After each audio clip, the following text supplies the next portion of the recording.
Magic for today. We can be the light, but him and hunting on. We can be the light, but him and hunting on. We can be the light, but him and hunting on. Hey everybody, just doing some editing and post here, and due to some technical issues we had at the start of the podcast, we totally forgot to do the shoutouts to the fans. And I specifically wanted to thank Handsome Jack AI for suggesting that we reach out to Creetosis. We had a lot of fun here, and that wouldn't have happened without you recommending him, so we really appreciate that, man. Thank you so much. With that out of the way, let's get into the podcast.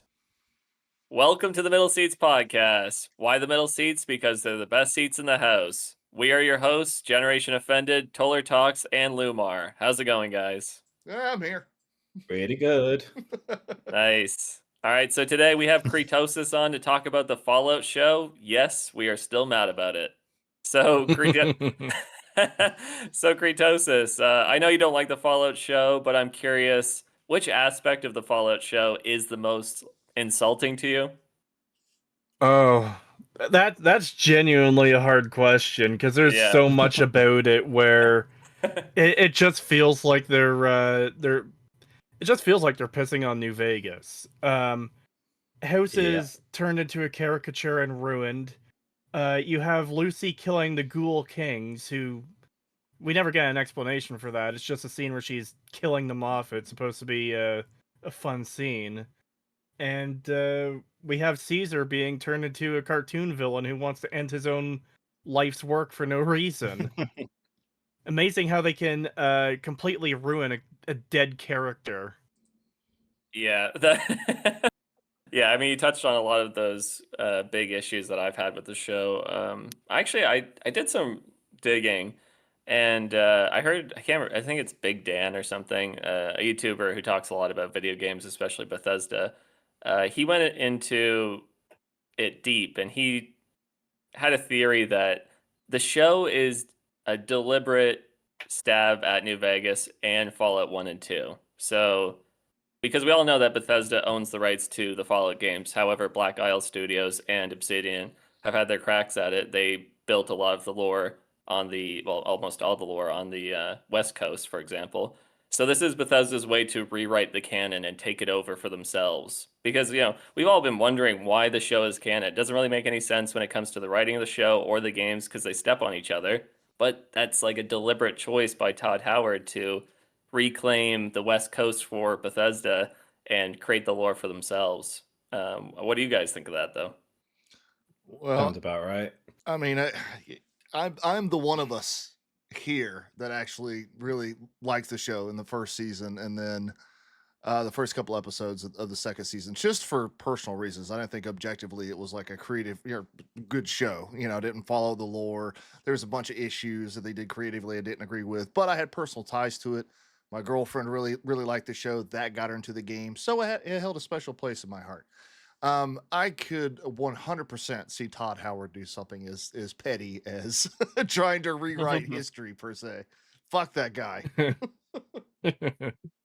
So, I've never really subscribed too deeply to the idea that, Todd Howard hates New Vegas.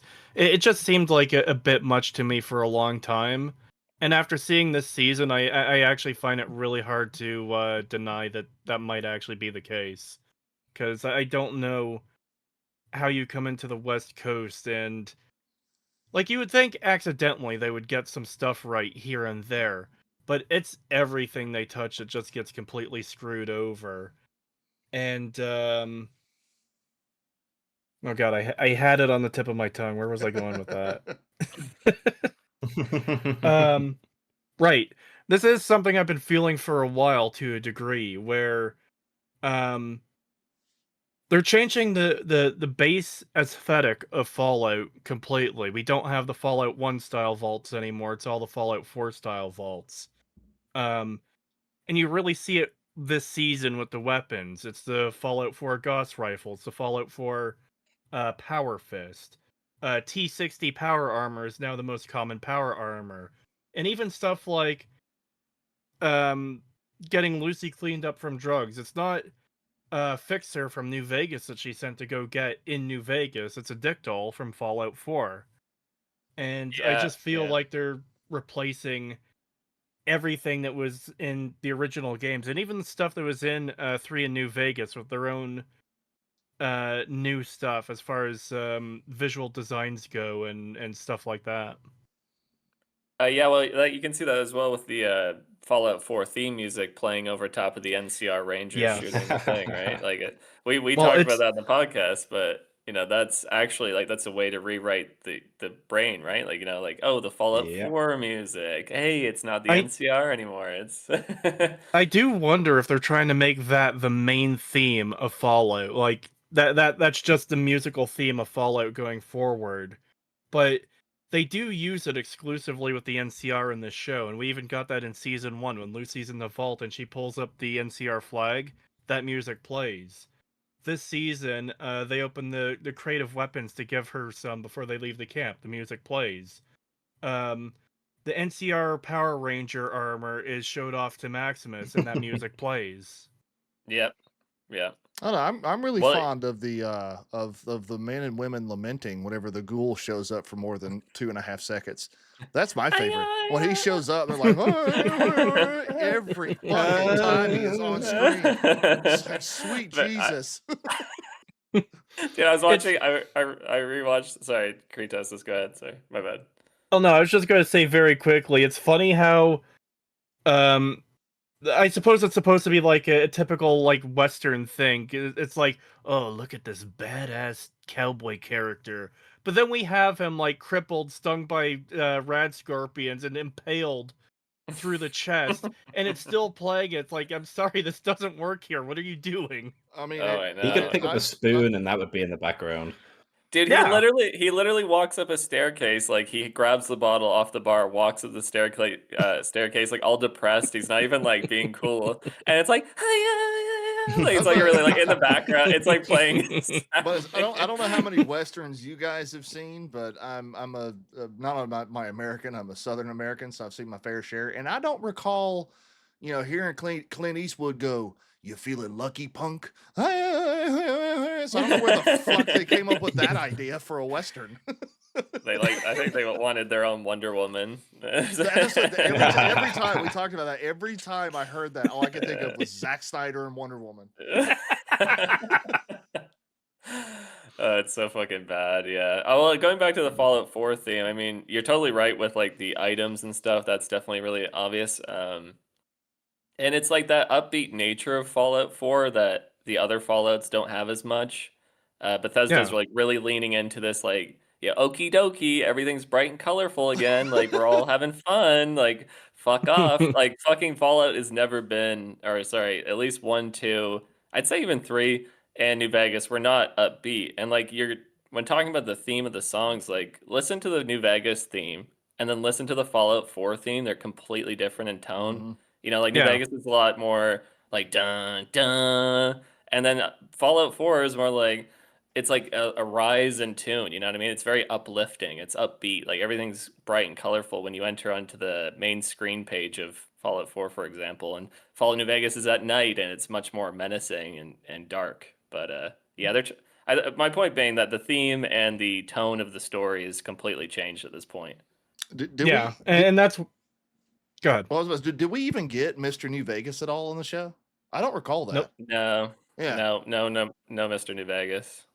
And that's Probably the thing dead.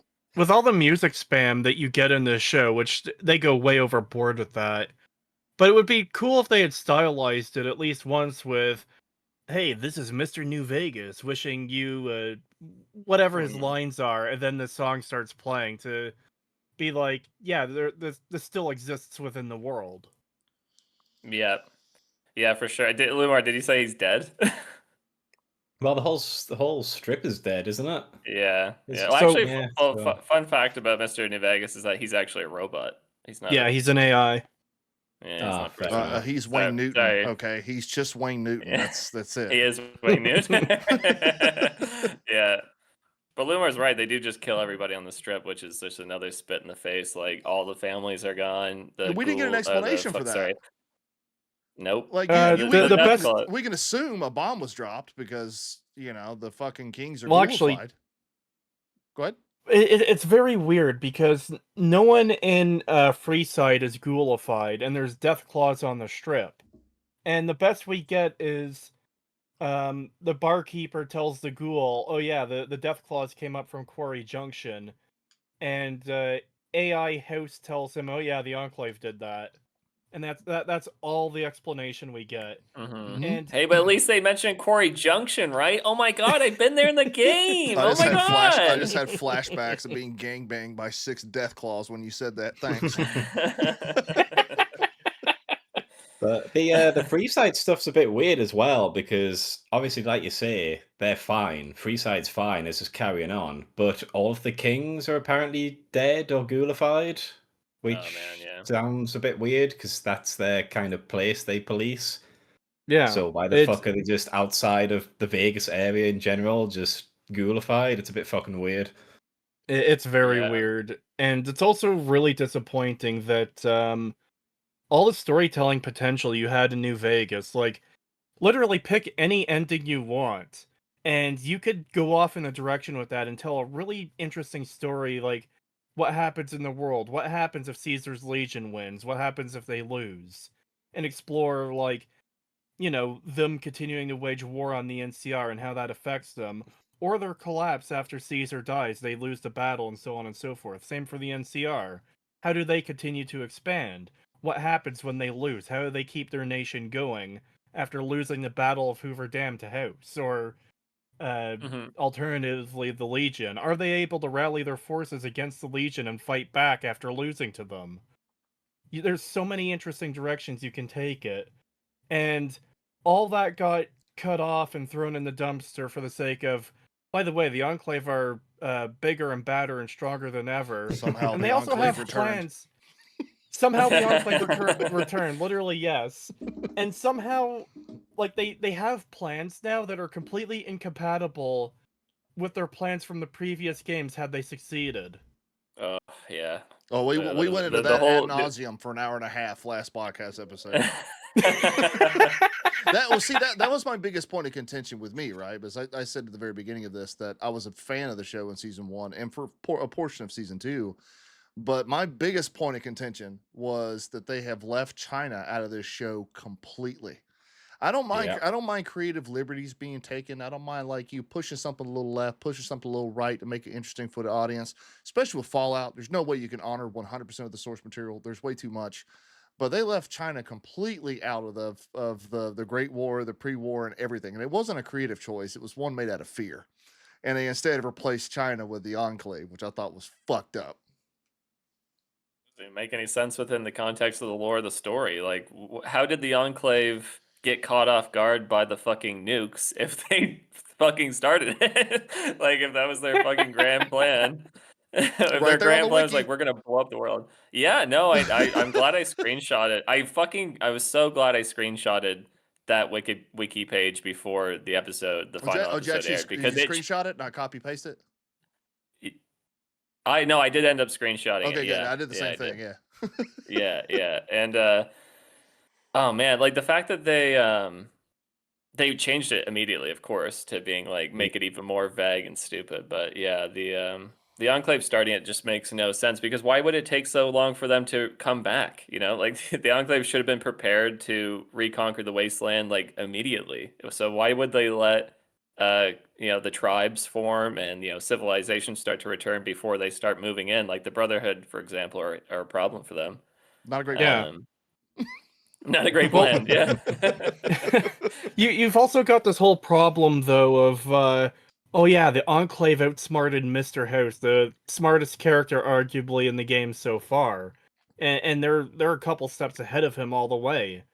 How did they get absolutely fucking owned by a tribal and a random wastelander in 2 and 3? Yeah. Not to exactly. mention my boys. I'm a Brotherhood of Steel dude through and through. My boys done kicked the shit out of them multiple times. I'm just gonna insert the clip where fucking Mr. House calls them a bunch of gallivanting around the wasteland just at the Knights of Yore. But yeah, at this stage, you can't build up the Enclave to be this big, massive threat that has been steps ahead of everyone when they've already got completely destroyed twice before. Like it not starts. not even twice, 4 times, right? Because Yeah. like so they get blown up by the Enclave or by the Chosen One, and then in Fallout 3 it happens twice, Yeah, right? Fallout 3 happens twice. I always forget to include Broken Steel. Yeah, and then fucking off screen you get Navarro destroyed by Yep, the NCR. NCR. So Yep. that's 4 fucking times they get wiped off the fucking map, and you're going to tell me they're coming back again, How and many it's like times- it's all part of their Not- plan. How many They were times do ready you have to for teach you this, old man? Well, it's not just that they're coming back. I can excuse them coming back if there's at least a good reason for it and good writing behind it. It's more so the issue of this. It feels like the idea season 2 is trying to push is that the Enclave truly is ahead of everyone else and had everything planned from the start. Yeah. And it starts becoming Looney Tunes logic when they keep getting defeated, and it apparently doesn't affect them at all. It almost reminds me of Thrawn in the Ahsoka show of, oh yeah, we lost again, all according to plan. Yeah. Yeah. That's oh man, but yeah, like I really liked what they did in New Vegas with the Enclave, like the explanation as to the remnants, like how they either got Yeah. captured and tried for war crimes, or they were integrated into the NCR somehow. And it was really cool because it obviously took a lot of inspiration from like World War II history with how the Third Reich went. And because Yeah. like some people were recruited because they're really smart, they had really smart scientists. So you recruit some, or you put them on war trials, or they sneak away. And it was a really cool way to deal with it. And then that whole quest with Arcade grabbing the remnants for one last kick of the can, great quest. And like it showed the evolution of the story, right? Because in Fallout 2, they're the big bad, and then in Fallout New Vegas, time has passed them by. They're old men. They've lost, and they look like they've lost. But but now it's just like no, they've the fucking wasteland is the real test. Oh my god. It's not the That's so vault. stupid. What? Well, it's not even that. What the hell is the test? Oh yeah. What's the test? We know Yeah. there's somehow the brain boxes got out across the wasteland. I guess the United States Postal Service delivers in rain, sleet, snow, and nuclear fucking activity, whatever. But like he says that, and he's like, yeah, the surface was the grand plan. Okay, excuse me, allow me to interject. What the fuck is the grand plan? You didn't tell us anything. No, I know. They didn't even. Yeah, they didn't say So- anything. Like That's one of the. Dr. Evil. Yeah, it's again cartoon logic where, okay, we need Hank to tell the audience that, oh, the mind control chips, they're out there now, but we can't have him exposit more than that. So for some reason, they have Lucy put the mind control chip into him and give him a button to allow him to race himself after dropping that piece of info. Oh, It is so stupid. Why would she do that? I mean, Oh my God. that sounds like a great plan too. You're an Enclave agent that's been riding this shit out since the very beginning, right? And made it all the way through this vault and hundreds of years just to give yourself Alzheimer's because you got caught by your daughter at the very end. Like, what the hell? And why? Wait, What? why was he? Why? Okay, hold on. Why was he in Vault 33 or whatever, being the overseer? Was he supposed to do this before? Or was this like a fucking thing he did improv, like as an improv? You know what I mean? Like it kind of seems like he's an Enclave agent the whole time. This was all part of Hank's plan, but it's like, dude, he lived in that vault for like like a couple decades. Why Right. did he Yeah. wait But so long? it's okay. He has got it back? he has the Pip Boy that they do phase 2. Now what's phase 2? Yeah. We don't know what the fuck that is either. I don't Well, think see- the writers know. That's the funny thing too, and that's part of what I meant with their current plans are incompatible with their old plans. Oh, their phase 2 involves the FEV. Okay, all right. Didn't you want to wipe out all the mutants in the previous two Correct. games? Exactly. Yes. Yeah. Like, why would you bring them back after wiping them out? What are you doing? Yeah, phase 1 also involved FEV. They mutated the FEV virus into a poison to kill all the Yeah, mutants. curling, like, yeah. curling it's not tack like 13. Yep. Yeah, exactly. Yeah. So it's not a new. It's not like phase 2 Well- involves FEV. Well, like even it's like so did one. even And like also- oh, go ahead. Just quickly, why would phase 2 ever be activated by a random vault Yes. overseer with no real like authority or position. Like, what do you mean? A Canadian vault. Hey, She's I know you don't know Canadian. me, but I'm Hank's wife, and I say activate phase 2. Okay, Yeah. random woman we've never met or talked to before, who has no bearings in our plans whatsoever. We'll just do that. It's all part of the plan. Like even I'm on record saying this, like not the previous podcast episode, but the one before that, because Offended asked, and he said, going into the finale, what's the one thing that you want? Offended didn't know what he wanted. He's like, I hate the show, I hate everybody involved. And then Lumar's like, I don't know, I'm too drunk to taste this chicken, whatever. But fucking me, I was like, going into the finale, what I want are answers with Cooper Howard. Like this show sucks at this point, but I really like Walton Goggins. I really like the character of the Ghoul. Like I'm invested in him. I want to see him on screen. I want him to get the answers he deserves. He didn't even get that. So it's like we got no answers from any avenue, and it pissed me off. Yeah, but hey, totally for the first time in his life, he knows his family's alive, even though But he's No, been he looking for doesn't. them. It's so stupid. He's been looking for them for like 200 years or whatever, but hey. She could have let It that is post so- out 100 years ago. He don't know they're alive. Exactly. Unironically, if season 3 comes around, I really just hope it turns out the Enclave were the people who left the postcard and they're just trolling him. I know I said that as a joke answer in the last podcast, but if it turns out they were literally just having shits and giggles with him and Mr. House leading him through all those fucking corridors for like 5 hours so he can reach his people who aren't here, so why the fuck did House lead him there in the first place? Honestly, that'd be so funny. Wouldn't he have had so if he had access to their cryopods, wouldn't he know if there's life signs inside of them? Like right? Like that's what you're talking about, right? Like Yeah. he would know. He would know. I think so. Oh, is your family gonna be there? I mean, Nope. I could just fucking look it up right now, but no, I'm just gonna yap at you for about 30 minutes. Yeah. Well, It's so funny the reveal that they're empty. I laughed my ass off at that so hard. Well, it's the story of the entire season. Every single question that we had at episode 1 of season 2 got no answer by the finale. We don't know what little short guy, I can't remember his name, Norm, right? He uncovers the FUV. What is that for? We don't fucking know. Lucy finds her dad. What is she gonna do from there? I don't fucking know. Maximus, is he a part of the Brotherhood of Steel? What's he doing? I don't fucking know. The Ghoul, did he find his family? I don't fucking nothing. We don't know anything. They just did like 9 cliffhangers going into season 3, and there are people out there that are actually okay with that. Well, at least we got a Caesar's Palace joke, though. We got Oh, one of those in God. there, eh? Wow, pretty funny. I prefer the Gamora. Yeah, that Sorry? I prefer the Gamora You- for reasons. If you think about yeah, I think going back to Todd Howard, purposely disrespecting New Vegas. I think if you look at the show from that perspective, it all kind of fits into place. Like you think about why these writing decisions were made, even the mistakes that they made with the whole timeline of Shady Sands being destroyed. That's a mistake, obviously, and you could say, some guy wrote the number 2277 on the chalkboard and didn't look at when Fallout New Vegas takes place and made a mistake, sure. But I don't think they care if they make a mistake. I don't think it's like a problem because they don't care about muddying up the timeline on the West Coast. Everything they do is to undermine the show or undermine the previous material.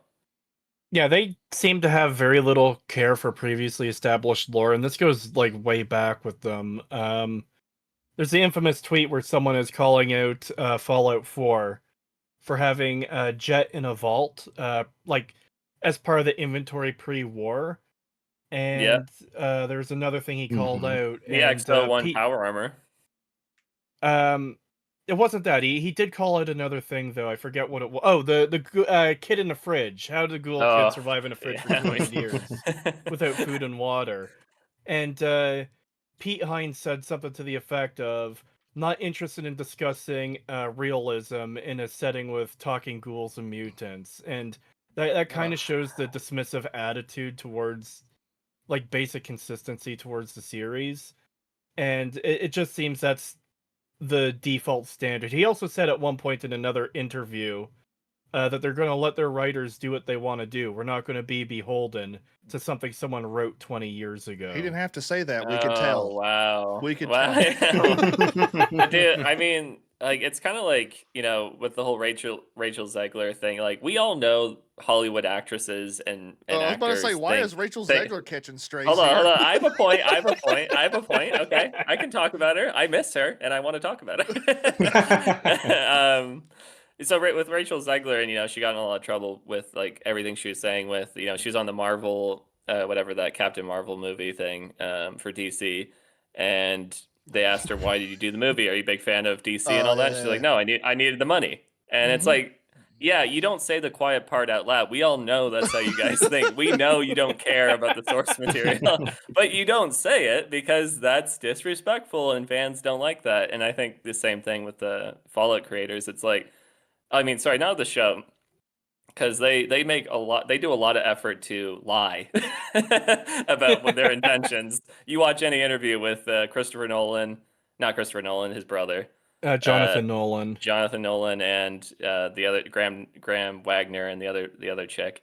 They all do a lot of work to. They're like, we're gonna respect the lore. We're gonna do all this stuff, and like we're gonna make sure everyone feels like their games still happen. We're gonna not canonize any ending. We're just gonna answer a bunch of questions that would definitely canonize at least most of the endings. So it makes that to me was such a bewildering decision because instead of making certain people happy, you're making nobody happy. And I think I can speak for all of us here that if you played New Vegas, you've played more than just one ending. I'd be completely okay with not getting, like a yes man ending or whatever. You're not going to piss any fans off. That's not how that works. Yeah, exactly. Well, again, if you didn't make it canon, it wouldn't be such a big deal. But because they made it canon, it's now a huge problem.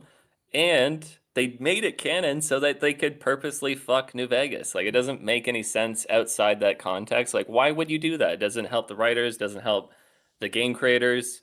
But if you are deliberately trying to rewrite a video game you are annoyed about because you didn't make it and you keep getting asked about it, yeah, I think it all kind of falls into place.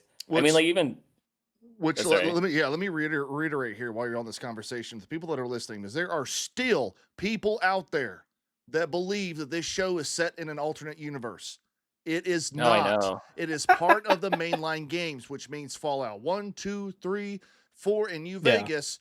And the show, all the events are the same. They have to respect one another. That's why we're bitching about this stuff. Sorry, go ahead. Yeah. No, you do need to tell people because nobody knows that unless you watch these stupid fucking interviews with Todd Howard. I had so many comments, dude. So, yeah. At least that helps with the algorithm. It's an easy answer, right? It's like, no, it's canon. But I know we talked about Mr. House to death here, but on a rewatch. Oh my god. Yeah, hey. You're never gonna let me live it down. Okay, so Creetosis, to fill in some gaps here, Toller and I had a heavy debate about the scene in the Lucky 38 about Mr. House and Cooper, and I said I didn't like how Mr. House is being represented. Toller liked it, and that's fine. I'm not going to talk about that. I'm going to talk about the fact that one damn scene. I liked one scene. That's it. And you would think I just walked in and kicked Generation Offended's dog or something. I think you did. Mr. House is my favorite character. I say put it into the Book of Grudges. Yeah, exactly. That's a good way to say it. I like that. That's good. Actually, I'm not talking about that. I'm talking about, I'm suspicious. I think that Mr. House is gay in the show on a rewatch. I think What the hell? This took a turn. Well, when he hangs out in random men's washrooms waiting for them to come in to talk to them, it kind of gives an impression, doesn't it? No, it does. And like there's a lot of talk about dick in the conversation. Like Walton Goggins has this weird comment about like, I know you're not a vet because a vet wouldn't talk about politics when a man has a dick in his hand. And then Mr. House gets really close to him. It's just this really weird moment. Boy, this took a wild turn. Koopa's washing his hands and House walks up behind him and he's like uncomfortably close. It's like, buddy, what are you doing? This is weird. Yeah. No, I mean he does it in every scene they're in together. He gets as close as he can to Cooper. This is what modern media has And- done to us. He's gay. I'm not saying it's bad. I mean that gay people exist in the world, of course. I don't. I mean, Mr. House is not gay in the original canon, and I think they're kind of leaning towards him being gay. I just want to put it out there. I'm not really saying anything beyond the fact that rewatching these scenes, it seems fairly homoerotic. That's all. He's very interested in this fucking guy. Yeah, he is, right? In a very erotic way. Like, come on, you don't sneak into the fucking toilets to Speak for yourself. talk to someone. That's where I like to Well, have I all my also- important conversations. Do as the Romans did, apparently. But yeah, did we talk about this? It makes no sense that Mr. House was even in the bathroom to begin with. Like, he wants to sneak up on Cooper and have this weird talk about communism with him. But like, what if Cooper just didn't go to piss? You know what I mean? Like, what is it? Both of the those scenes that he's in, like the second one, that's weird. That's completely fucking weird. But at least he knows that Cooper is investigating Vault-Tec, so he's kind of, like questioning him and digging into him, trying to see what he knows, trying to play the game, so to speak. I'm actually so pissed off after rewatching it because that first scene is so fucking stupid. Oh, I You've got know. Mr. House going to a bar and then he's getting the shit kicked out of it. He could have died. Mr. House, the guy who was smart enough to save an entire fucking city, nearly died because he deliberately went to piss off some like random bar people to test a device he could have just tested in a fucking laboratory. I just love no, how we've yeah. torn this show apart so much. We've now arrived to a bathroom scene when one guy's talking to another guy. That's how like meticulous we've got at this point. Yeah, we're in the minutia now. The comment of having your conversations in the washroom just reminds me of Postal 2 at the one guy with the office in the washroom. Yep. Yeah, well, like talking about his introduction scene, I mean, we know Mr. House to be a morally gray character in the game. You know, like he's definitely got a philosophy. It's not the most humanistic, but you know, he does clearly care about his fellow man. He's definitely mad about the apocalypse, and he's stated multiple, I think at least once he goes on a tirade about how he doesn't want to hurt people, and it's essentially just comes out of necessity. You know, like if he wants you to take somebody out like the Brotherhood of Steel, it's because they're going to be a problem for him, and he needs his utopia in air quotes to work. Him just showing up at a bar and getting blue collar workers to kill each other is not in his character, even in the slightest. But also, I mean, the demeaning fact that he's like this weird masochistic, maybe closeted gay, creepy dude that like hangs around in bathrooms and gets talked down to by every character and likes to get punched in the face. It's really just so demeaning to who he is, and it's not who Mr. House is in the games. He's such a fucking firm, authoritarian character, right? Like he strikes fear into the people he meets. He's very pushy. He's like he knows what he wants and he will get it. Yeah, he's like a authoritarian kind of control freak who would never take unnecessary risks for, unless the reward was great. So yeah, that fucking opening bar scene, so fucking stupid. Yeah, and like you said, sorry, go ahead, Creetosis. No, just I can't. I get passionate about Mr. House. I understand completely. House is my favorite option for the game too. I think that's the best outcome for New Vegas. Nice. Based on who House is in the game, I don't imagine him just going into the city to murder random people. It makes no sense. Yeah. Or at least not his even body just that. double. He endangers himself. Like he deliberately endangers himself to do it. Like people can die from getting punched. Like accidents happen. Yeah, it's fucking stupid, man. And it's also lucky for him that they stopped after one punch and just didn't go to town on him. Oh, I know. Yeah, because he invites them out there. He's like, punch me in the face. I think I would like it. The guy punches him once, doesn't continue because I guess he has extreme like control over his emotions. And then he opens up a fucking trunk full of like millions of dollars and he's like, you can take this if you take this bat in your hand. Like, what? Like, what if he just fucking beat you up and took the money? Because like, and why wouldn't he? But even that was kind of homoerotic. Like, punch me in the face, daddy. I think I'll like it. Yeah, no, that's Hey, you went there first. like- I'm following your lead, man. That's all I'm doing. It's like that scene from Ted with a guy, and he's like, "Oh man, what happened to your face?" And he's like, I don't know. I checked my phone, and I sent out a message at 2:30 in the morning saying, "Hey, can you come beat me up?" And then a message at 2:45 saying, "Thanks." Are you a part of some gay beat up underground or something? I don't know. I might be gay. I'm a masochist, but I'm not walking up and be like, "Could you just punch me in the face?" No. What the hell? Yeah. What is wrong? Like, why didn't they just send the body double? Like, that guy just exists as a plot device. We see him So- for like 15 Just don't seconds. send anyone at all. Just do it in a lab. You've got test subjects. So Why are you doing I've got this? I've got a theory on that. People are speculating that he has the body double so he can move around in public unseen, basically. So no one knows what the real Mr. House looks like. They all think it's the body double. That doesn't work, considering the body double's only been around for 10 years and he's been a billionaire for at least 20. Yeah, Oh, they I don't look know. even remotely the same outside of, hey, you kind of had the same mustache. Exactly. Like, Exactly. But I suspect the reason they have the body double plotline this season is to try to fix the problem from the first season where he's completely on board with nuking the world. Oh yeah, I totally agree. Yeah. By pawning that off to a body double, it's like, oh yeah, it's just all part of the act. yeah, we even had people that at the makes beginning of the sense. season saying it was his brother. And I'm like, Yeah, I remember no, those theories his going brother around. hates him. What? Yeah, it made no sense. And I was doing reactions to each episode with a friend of mine, and we talked about this theory. It's like this theory makes no sense. What are people talking about? I mean, the show's bad enough that I could see them doing something that stupid, but it makes no sense. Well, the fact that the fact that they had to walk back that entire Vault Tech meeting with all the other big companies and we're like, we're gonna blow up the world to make money. And it's like trillions when you can make billions? It makes Yeah. no sense. Like, yeah, let me just go ahead and start shooting my own house. Why? Yeah, exactly. Why Well, are you yeah, trying to? Why?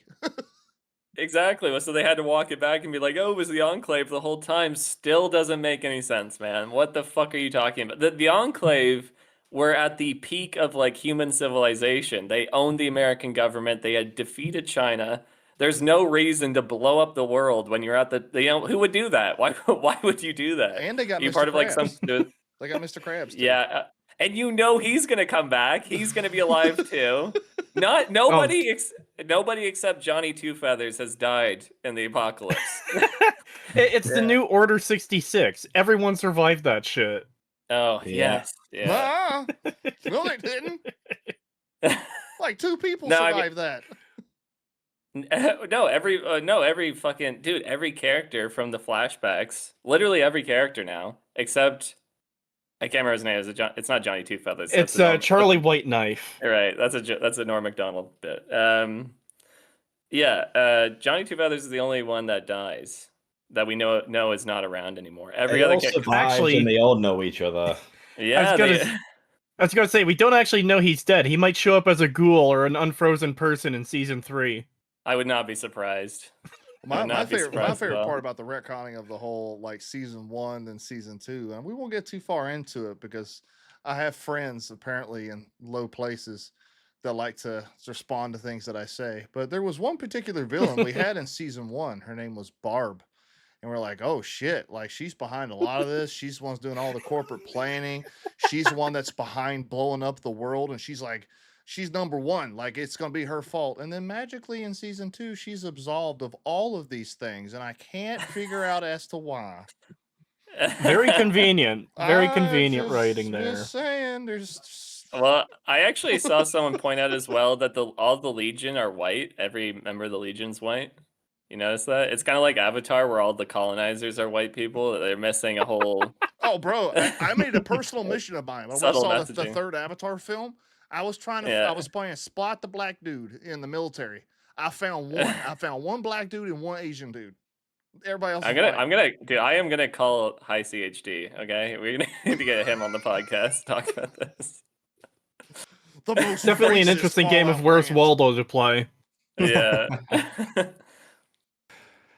Can I read a comment here? This is I told you commented on this guy's thing, but this is on our last podcast. If it's what I think it is, he can go fuck himself. It tickled me. No, I pissed myself laughing. Okay, no, we don't have to read it. It's No, fine. go ahead, go ahead. Because I'll explain my thought process on this. Go ahead. You've got me curious now. I want to hear this. Okay. Yeah, I alright, need so to this- hear this as well. This is a comment on our the finale podcast that we just did. All right, bro. Generation Offended is clearly so much more based and passionate about this kind of stuff than these two guys. People that like the show are people that like slop. Don't let Toller sorry, misspelled your name. Don't let Toller try to turn you into a fence sitter. Toller is low-key an NPC. Holy shit. I can't even finish. Well, he was Toller is low-key an NPC too, with how he actually liked the show for most of its Yeah, runtime. well, and that was my response to it. Is that like I feel like, especially when you're looking at adaptations, like you have to find some good in it, right? Like my good with season one is that my girl loved the show. We went into Halloween Horror Nights. They had a Fallout event there as well, and she liked it so much it got her into the game. So for me, I'm like, you know what? I can like the show on that merit. I think it's entertaining. It's good to go, right? But what I can't stand in modern media is that things are so polarizing. In one video I did on Fallout, on one video alone, I had someone call me a tourist because I liked something, and then I had someone else call me a tourist for not liking something. And it's like, why are we so polarized? Like, why can't we try to find a little bit of good and then a little bit of bad? You know what I'm saying? And try to find some enjoyment in something. Because if you sit here and you look at everything critically, in today's age, you're going to hate everything. And you're just going to be a miserable person. And that's what I went at that guy about. So I'm like, why are we so polarized here? Why is it not okay for me to say I like certain portions of the show? But because I do, apparently I'm an NPC. Like, okay, all right. Fuck your mother. Whatever. Degenerates like you belong on a cross. Right. Yeah. Oh man, sorry, I had to read that. I thought I actually pissed I mean, I laughed right there. Yeah, but then like, you what- jumped in there. We're like, I don't know. I am pretty based. Like, thanks for the backup, dickhead. Two of your fucking co-hosts are getting roasted because they like certain parts. You're like, yeah, I'm pretty based.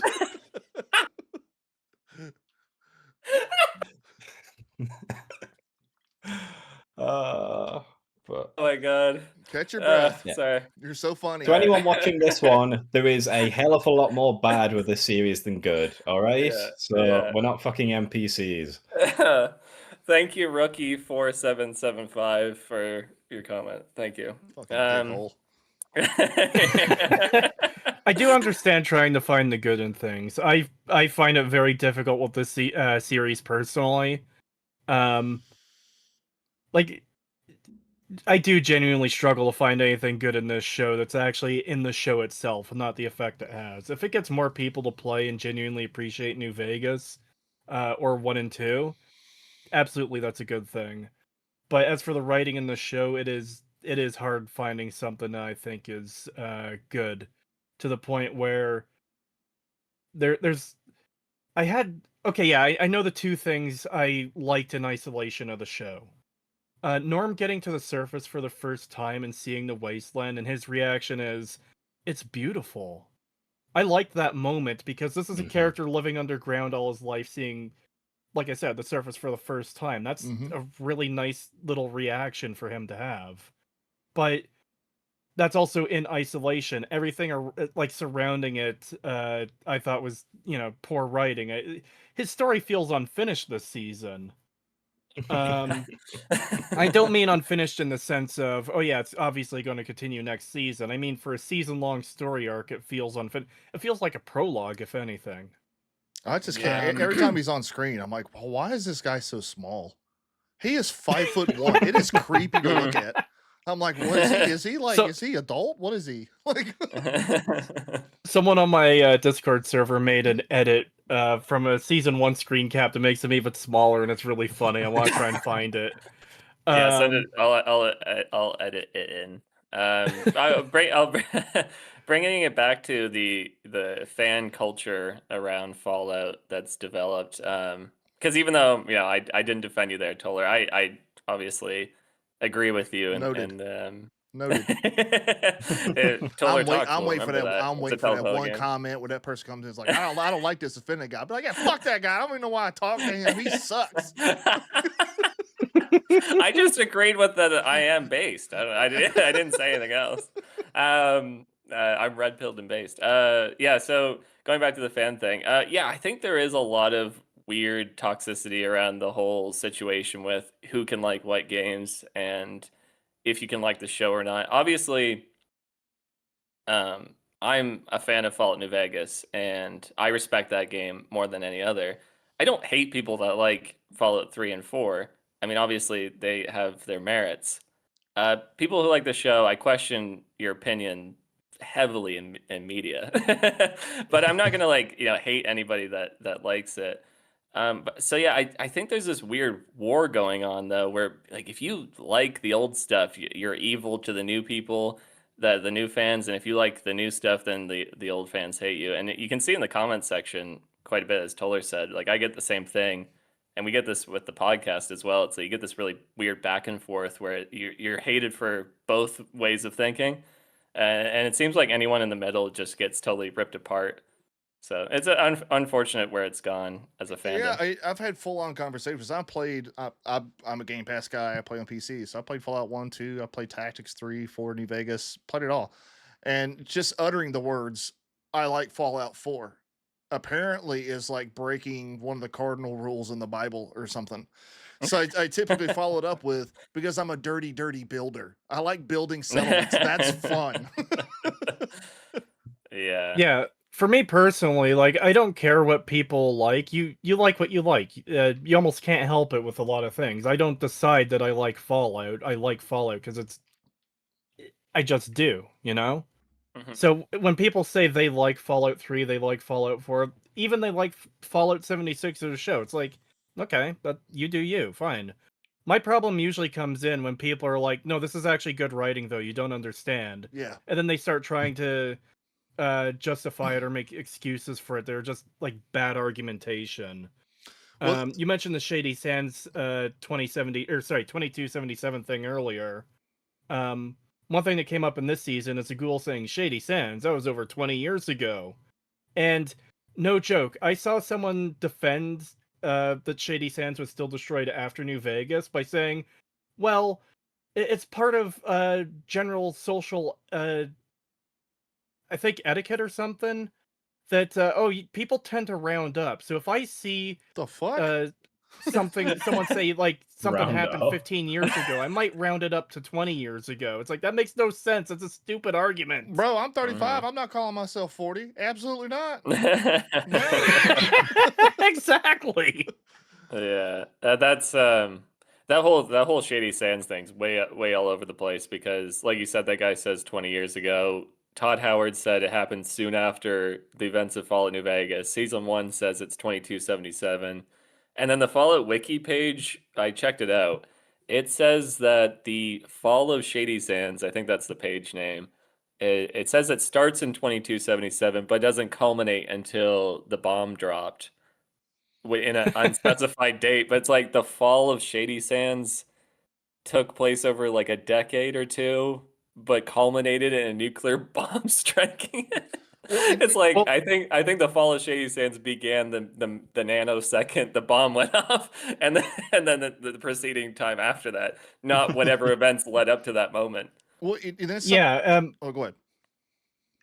sorry, I was just going to say that's one of the cope arguments that's been really irritating about this show is people saying, "Oh yeah, the fall isn't the fall; it's a completely separate event from its destruction." And usually, the citation is the fall of Rome. The fall of Rome wasn't the end of the Roman Empire; it was everything leading up to the empire actually falling and ending. But the problem with that is the fall of Shady Sands being a separate event from the nuke happening,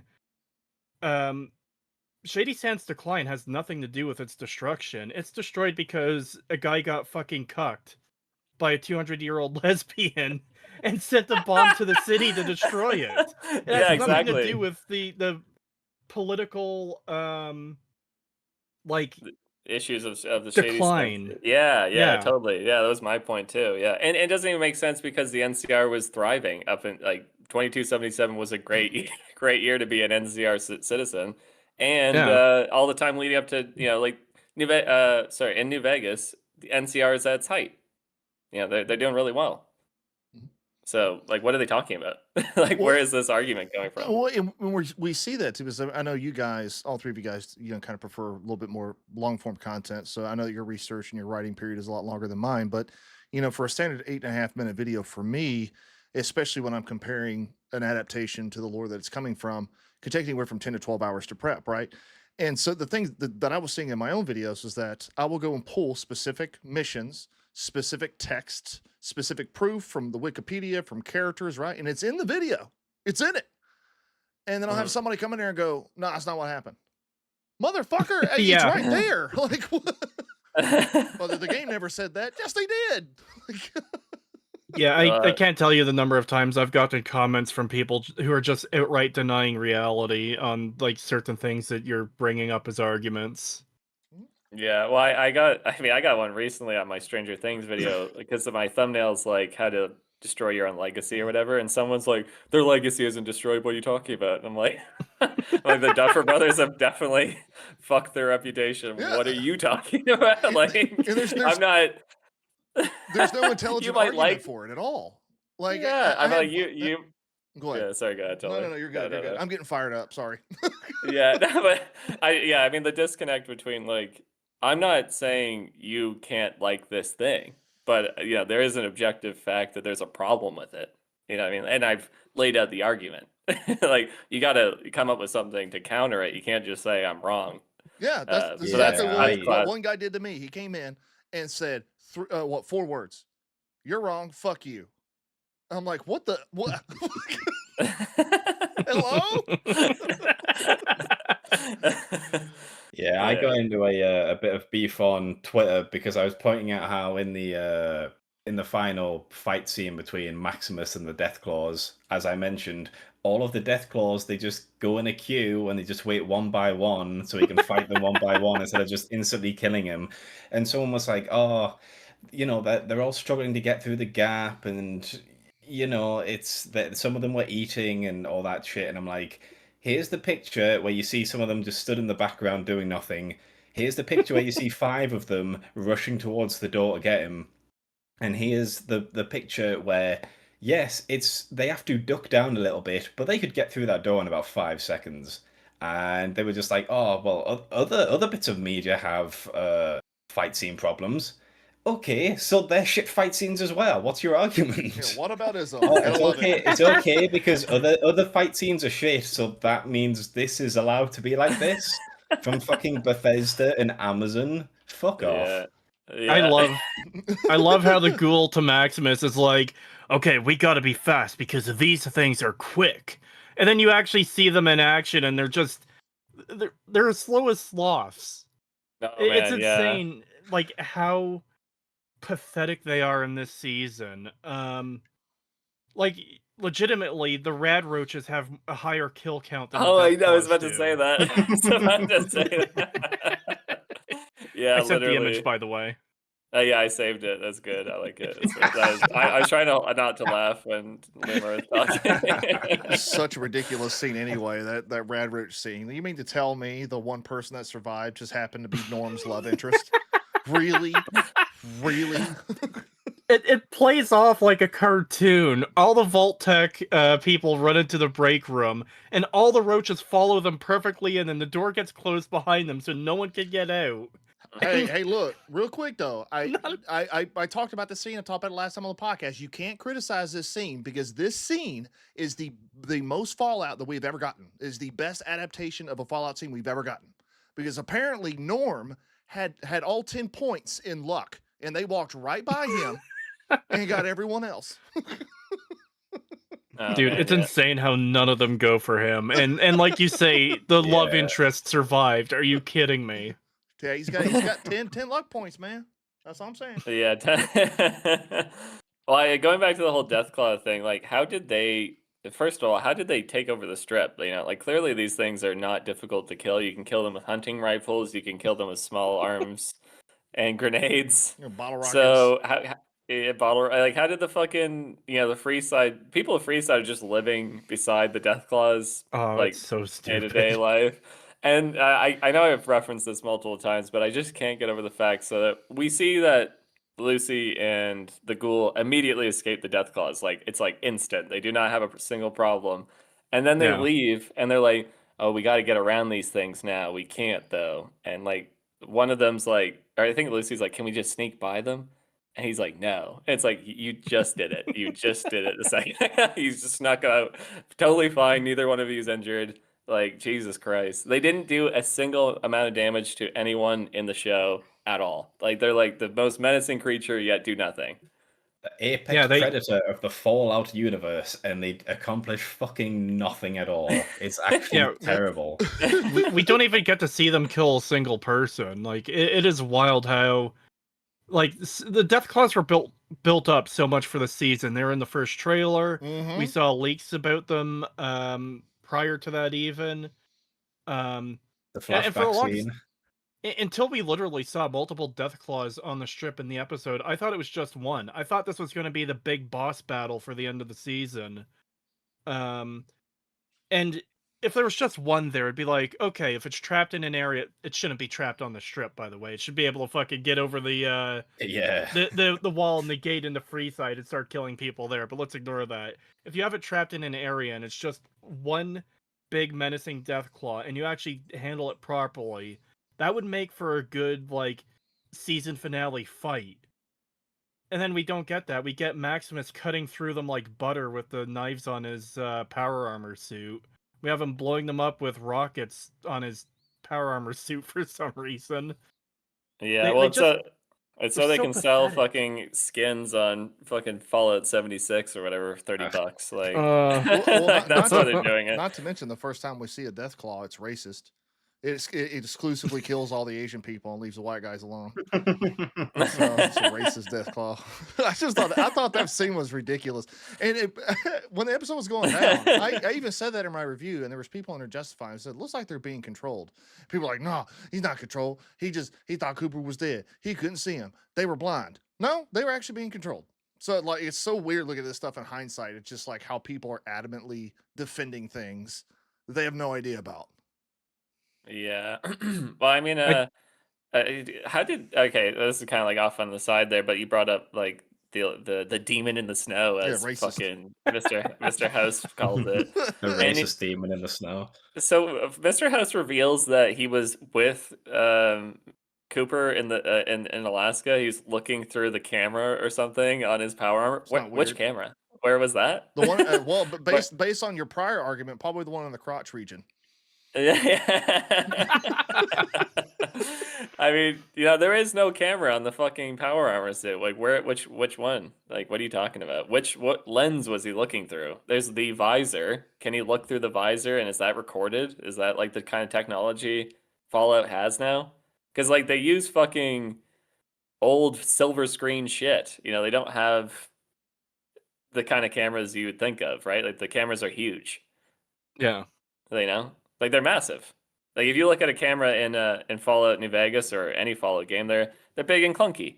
They don't have like miniature little cameras that can look through visors. It's not part of the technology. And we talked about that with the brain box things on our finale podcast, but that shouldn't even exist because they don't have microchips or the way we do in our real world. What is Yeah. it? I found out the name of it. Do you know the name? Creetosis? It's a type of Okay. transistor. The transistor. Yeah, that's the one I hear commonly said. I've heard counter arguments that wasn't quite that. It was something else. I'm a bit vague on that part of the lore. Okay, well, so from what I know about it, this transistor thing, I don't know what it's fucking called, but like there's this thing that created cell phones and miniature technology the way we have it in our world, and it wasn't invented in the Fallout universe, and that's why they got to use all this big clunky equipment, like the Pip Boys, like their cell phone, but you need it wrapped around your wrist. It's massive, and so essentially you just don't get miniature technology the way we do, and Well, and that's that's the thing why. about that. Yeah, and that's why the fucking microchip thing that they put in the necks shouldn't even exist, because that's a miniature computer. Same with the camera. Well, that's a point I wanted to bring up too. Is it didn't exist until now. It is insane to me that Hank, this guy who doesn't seem to have any particular like talent or anything. He said to like science in episode 1 of season 1 because Lucy's talking about herself and she's like, "Oh, I do science experiments with my father," and she's got a little tech thing there. He's not built up to be someone who's proficient with actually like making new technology. So it's really weird we get to this season. It's like not only is he good with technology, he's better than House. He takes House's design and improves upon it by adding the memory erasure, personality erasure parts to it. But he also miniaturizes it. Yeah, so does he create that whole like the headless woman thing? Like, did he cut her head off and do that to her, or was that already Um, there? so that's the Congresswoman, the lame Yeah, ass Congresswoman from pre-war. yeah, I So know, I that know. Did he I wake her up and cut her head off? no, it looks like she was standing there for a long, sitting there for a long time. Okay, yeah, so she's there for a while, so he just took advantage of. Okay, it's all very vague and unexplained, but Well, yeah, again, it goes back to the Enclave's plans make no fucking sense given the previous games. So they had this plan to mind control people from the start. That's the reason she was there. She was essentially the template. That's what Hank explained. So yeah, she was a good person, and that's the kind of people we need in this world, and we're basing our mind controlled people off of her. That's why she's there. What do you mean you're going to be mind controlling people? You tried to wipe everyone out twice. And please don't do that, because that particular character was the most boring as shit character I've ever heard open their mouth on a TV show ever. I don't know if Dude, that's yeah. because the She is actress so was lame. boring or if she was really good and they were telling her to be boring. I think she's I supposed to think. be kind of funny, right? Like that's like her point. She's supposed to be this funny, boring woman. My God. Well, I thought she was supposed to be like to come off as particularly lame because she seems to whine everything. She's like, "I'm the only congresswoman who's That's not bought an out excellent by the impression. big companies." That is actually It's really excellent. She's so fucking lame. Yeah. Yeah. Well, I mean, so getting into the comedy of the show, I mean, I've complained about this before quite a bit, but this show is a comedy. It's not a very good one, but that's what it is. It's not a drama. It's not a sci-fi show. It's the writers make it a comedy. All the characters are dumb, and if you actually watch an interview with Graham Wagner, I think it is, he's a comedic writer, and he even said that's his approach to writing the show. And obviously, they say like, "Oh, Fallout's always been funny. It's always been a quirky thing." You know, they mix drama and comedy really well. It's like, oh my god, okay, like I'm fucking so beyond Fallout. sick of that. Yeah, I know. No. It's like Fallout was funny at times. Whoever It wrote had the its Brotherhood of moments. Steel, I wanna find their house and shit in the most weird places that'll have them confused for the next few years. My Yeah, no, I God. mean, like, yeah, exactly. Like, they're all just like dumb idiots who are quickly aggressive, have the dumbest solutions to things. Like, how are they the dominant force in the wasteland? They blow up technology, they don't preserve it. They like to kill things and fight to the death at any at a drop of a hat, and will cheer at any sort of violence. Like, you can count like every scene. I think that something blows up. There's a Brotherhood guy going, "Yeah, that's awesome." Like one of the Brotherhood elders, the Wrath of Khan there, she stabs the sexist dude in the face, and the fucking guy with the dent in his head's like, "Oh, that was pretty awesome." Like it's like, this is not the fucking Brotherhood of Steel. They're intelligent people. They don't fucking talk like this. Like they're not, Yeah, even. it's Sorry, yeah, go ahead. it's so fucking awful. I hate it so much. It's a complete clown show, and especially when they're in power armor too, and they start swearing. Like they find the car, right? And one of Yeah. the guys in power armor is like, "Whoa, bring it outside, shitheads!" Yeah. And we also get that funny pre-war scene. It's not the Brotherhood, but when Stephanie is escaping Canada, and the guy runs out of nowhere to blow up the power armor guy, and the guy in power armor is just like, "What the fuck?" It's so bad. It was personal for me, right? Like I'm a U.S. Marine. I did 4 years in the United States Marine Corps. So the reason why I guess I'm a little biased towards the Brotherhood of Steel is because in this wasteland, they are a form of order. There is discipline. Yeah. There is rank. There is unity. There is uniform. I'm attracted to that. So I'm like, okay, cool. Like I'm a Marine. I kind of see myself in this faction.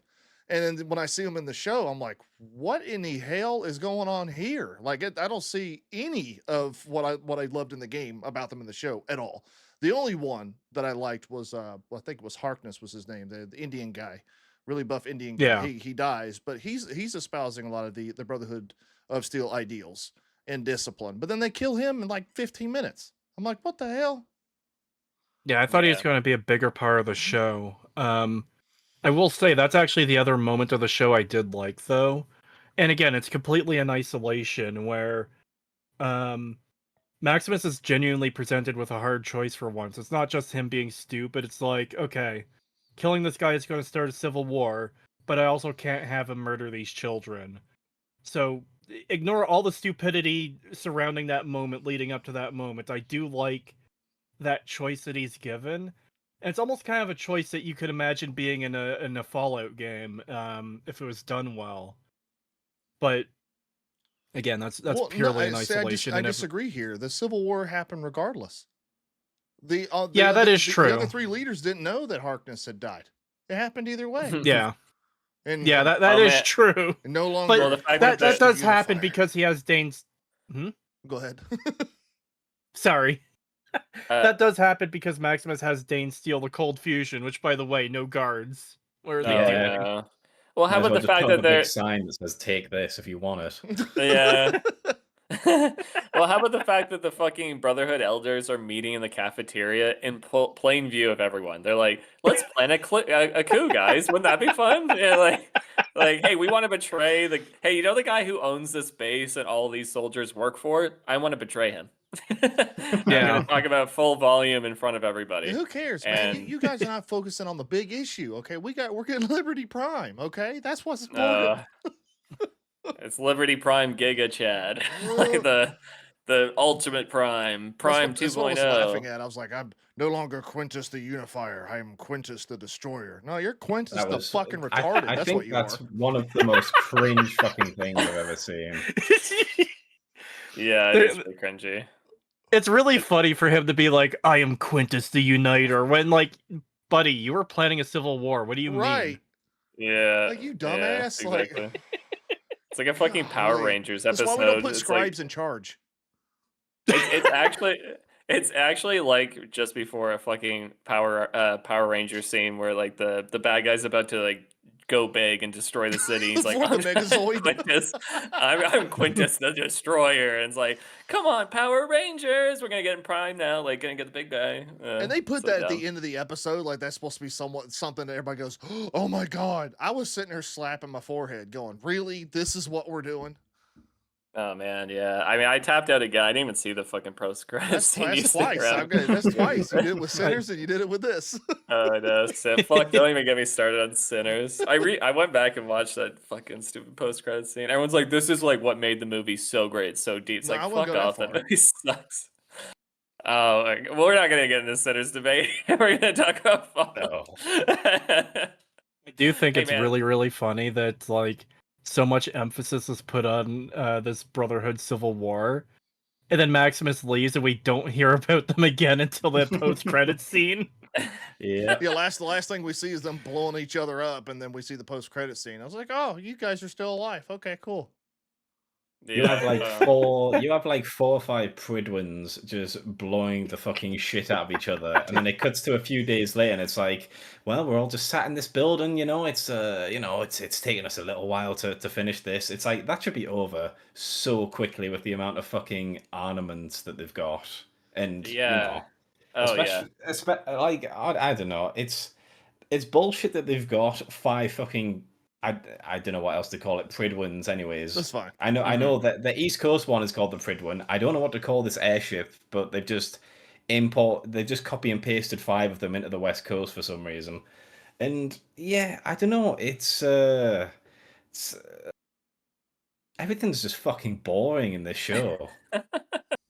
Well, you talked a lot about the timeline issues when we were talking about the finale before Lumar, and I went back and watched some of the episodes recently, and you're right. Like the timeline of the show makes no sense, especially with the episode where Lucy's tied to the cross and the ghoul comes to save her. Yep. He's fucking bouncing around the map. Like where the fuck is he going? I know fast travel fucking exists, but he doesn't have a Pip-Boy, so I don't know what you're talking about. And yeah, he's like teleporting. He teleports from Camp Golf to pretty much Prim, back to wherever the Legion are, and he does that like he starts at the Legion base, goes to Camp Golf, then goes to Prim, then back to the Legion base.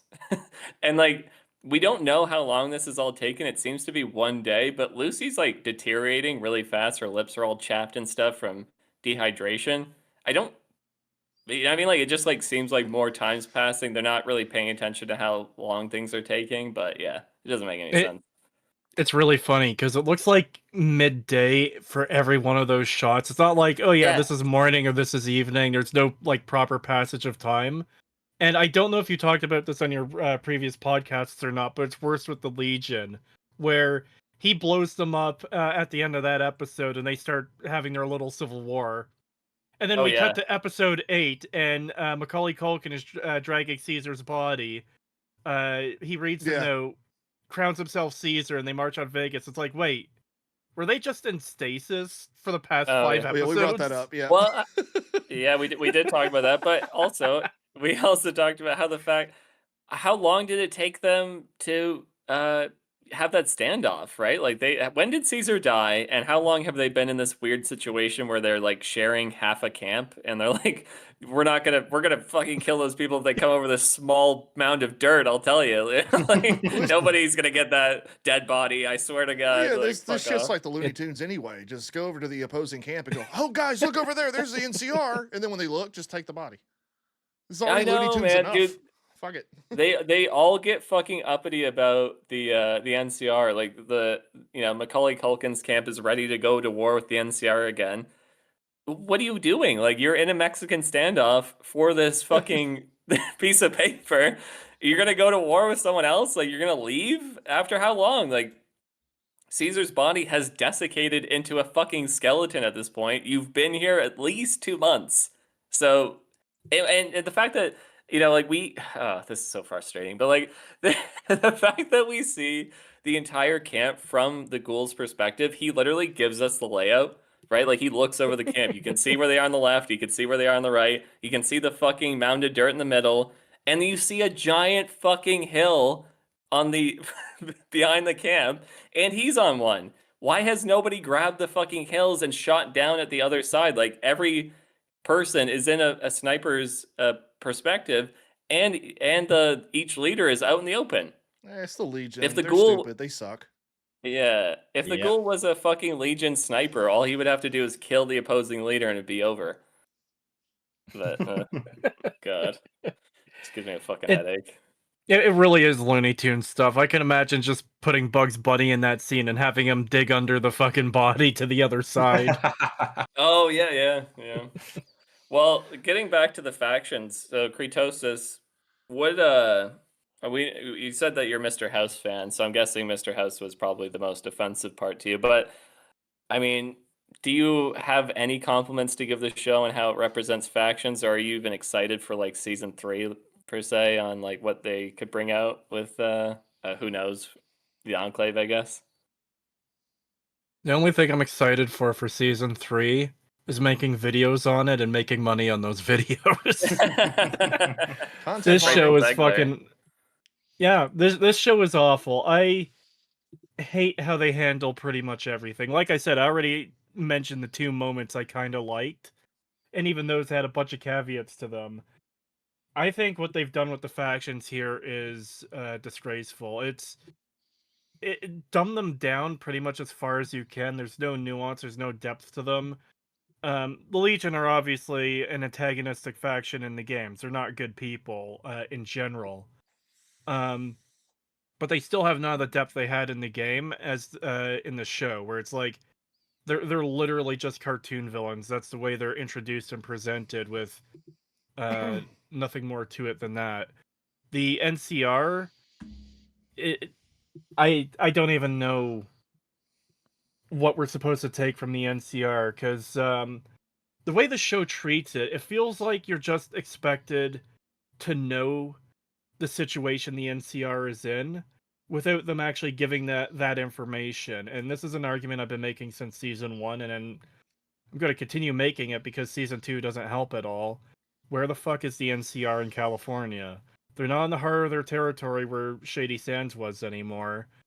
We even get a line in this season from Ma June saying, "Oh yeah, Shady Sands, that's con country now."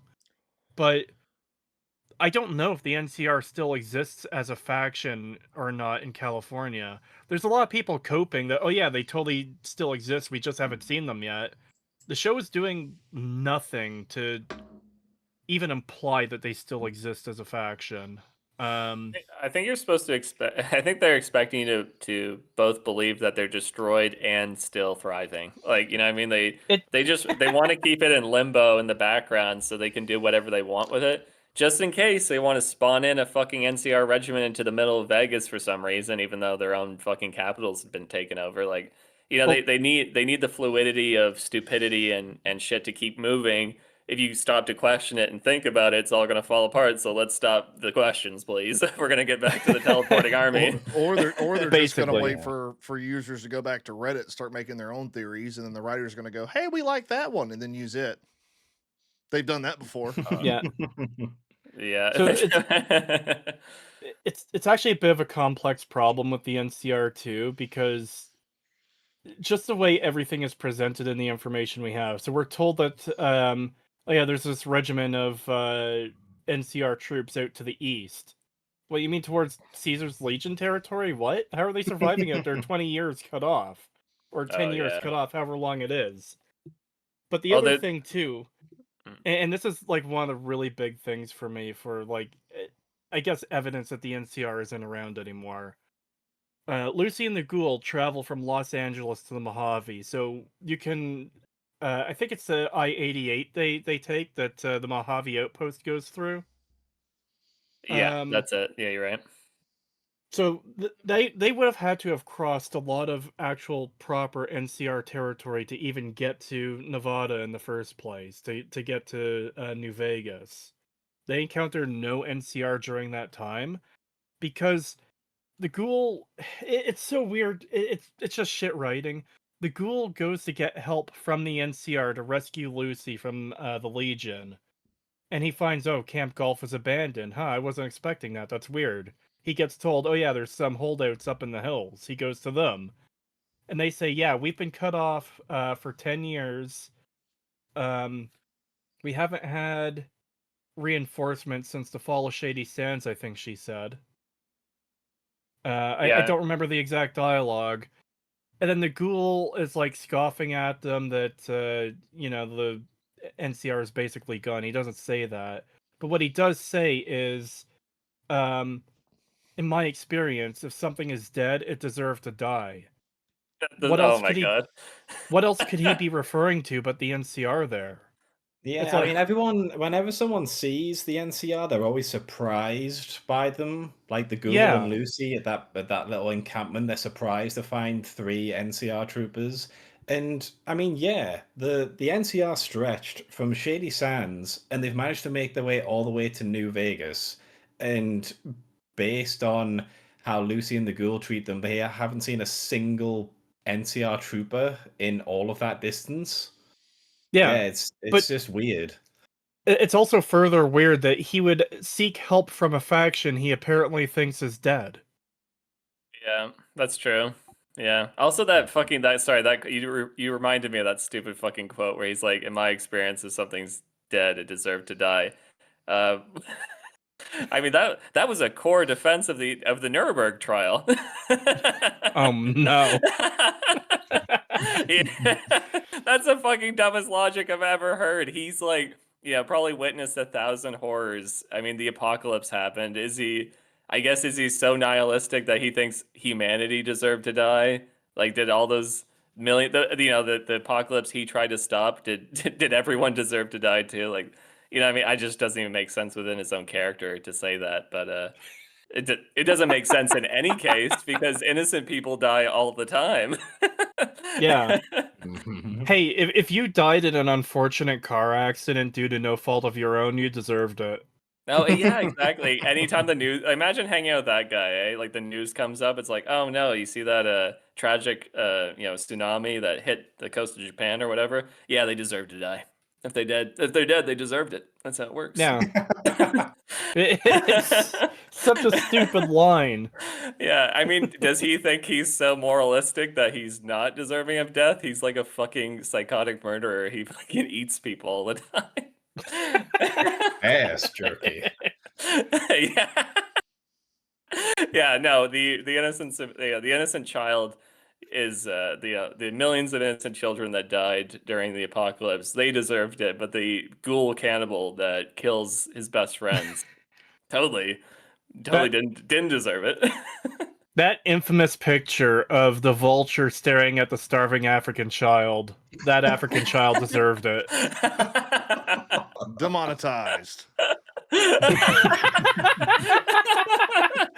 You can censor me on that one if you want. No, we don't do that around here. We're gonna see if we can get away with that one. I like that one. I can hear the high CHD video from here. I can't wait for this clip to be used against me in a call out 3 years from now.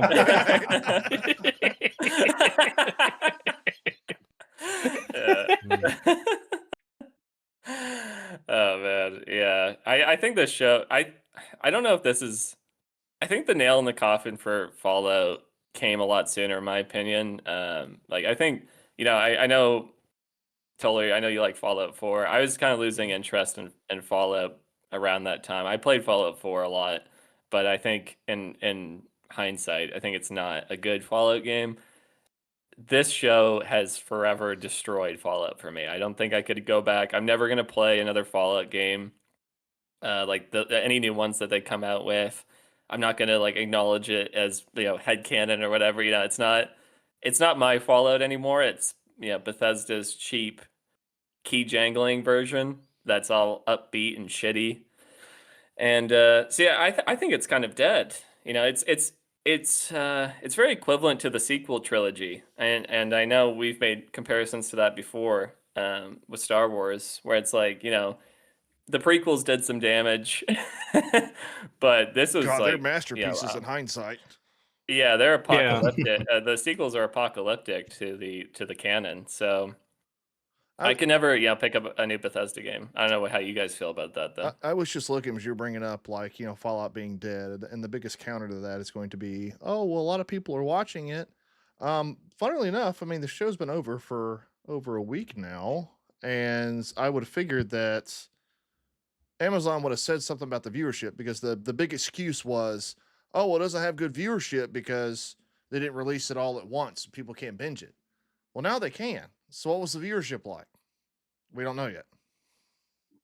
Yeah, that's always a telling sign when companies, how willing they are to put out numbers and stuff. Mm-hmm. I remember World of Warcraft at its height. They were always coming out with their player numbers. There was a sticker on the boxes at EB Games and stuff where it's like, yeah, this game has 10 million players. This game has 12 million players. And when things really started going downhill for them in Warlords of Draenor, they completely stopped reporting subscriber numbers. I don't think they've returned to it either, by the way. Well, it's what they did with The Last of Us. HBO did that with season 2. They talk about the debut, the premiere, how good it went. Episode 2 went good, and then by the time episode 3 rolled around, they were real quiet on how many people were watching the show. Yeah. And I wonder why that was. If your multi-million-dollar project is successful, you're going to be shouting that from the rooftops. Yeah. Hey, Fallout Season 2 has 200 million views. Mm-hmm. Yeah, we don't have anything like that. Yeah, Fallout Season 1 Like in 24 hours, they were bragging about how that's like the second most watched show on Amazon Prime. Season two, yeah, like you say, they have released absolutely nothing bragging about like the watch time and how many people have seen it and shit like that. They've released, yeah, it's just dead in the water basically on social media. I do wonder what the watch numbers for season 2 are compared to season 1, because I remember hearing a couple It's weeks better. ago that yeah, season 1 had better numbers. No. The more recent Season 2, premiere to premiere had better numbers. We won't know because they won't release the official numbers. Is kind of my thing. I love box office and viewership, but premiere over premiere, season 2 did better.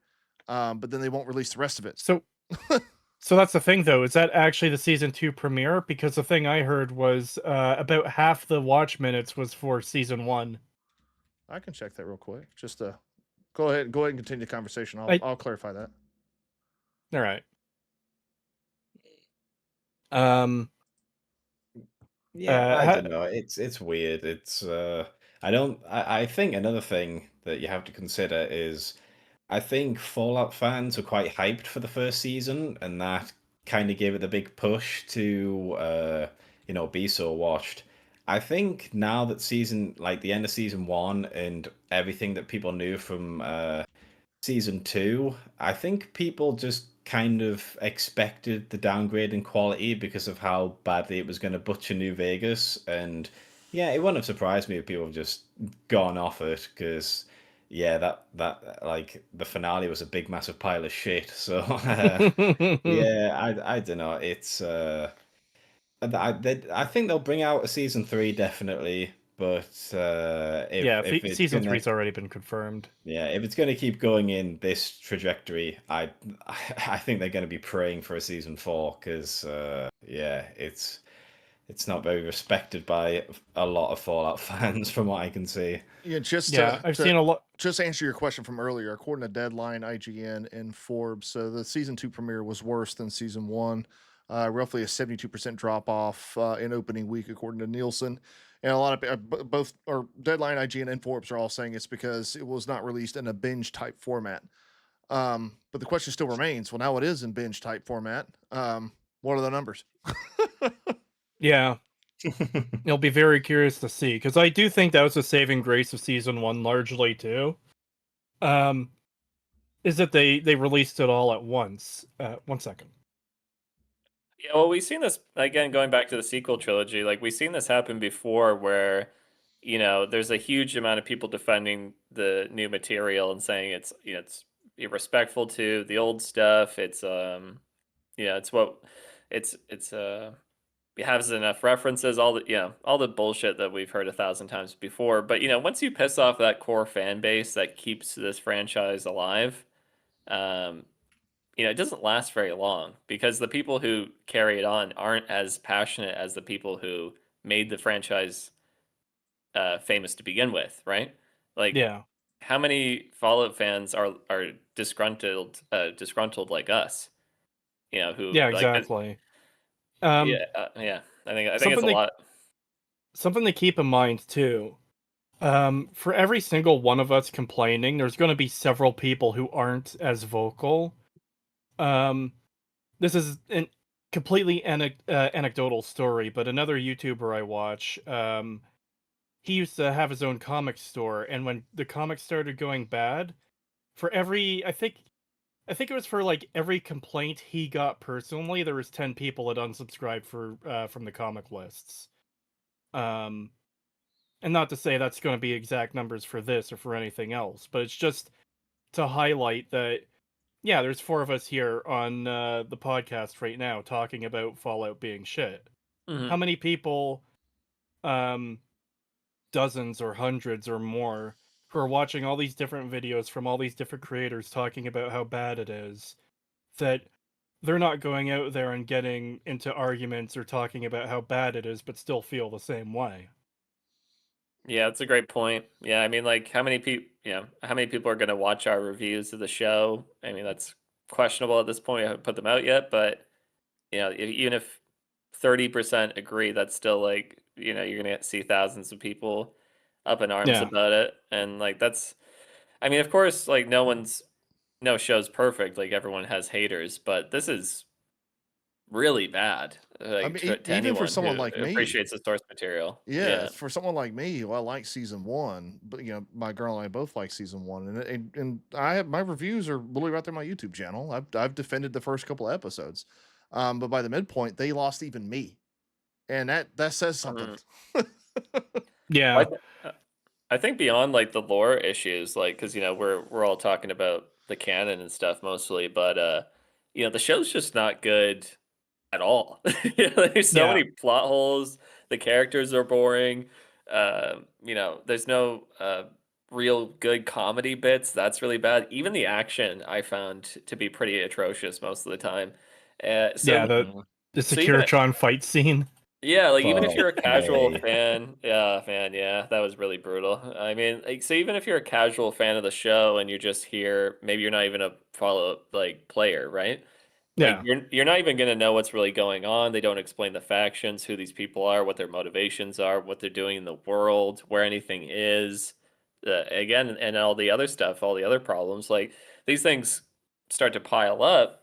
Like you're gonna lose a lot of your fan base, and I think you're right. I can't remember which one of you said it, but you're gonna be lucky if you get a season 4. Yeah, Yeah. Well, that's the thing too. I know Mahler had said that he thinks this show is going to follow the same trajectory as Mandalorian, where season 1 was super popular, season 2 was much less popular, and season 3 was even worse off. And it does seem to be following that trajectory so far. if Bo Like I said, Katan there's been a shows lot up in more. this show, that's my 13th reason.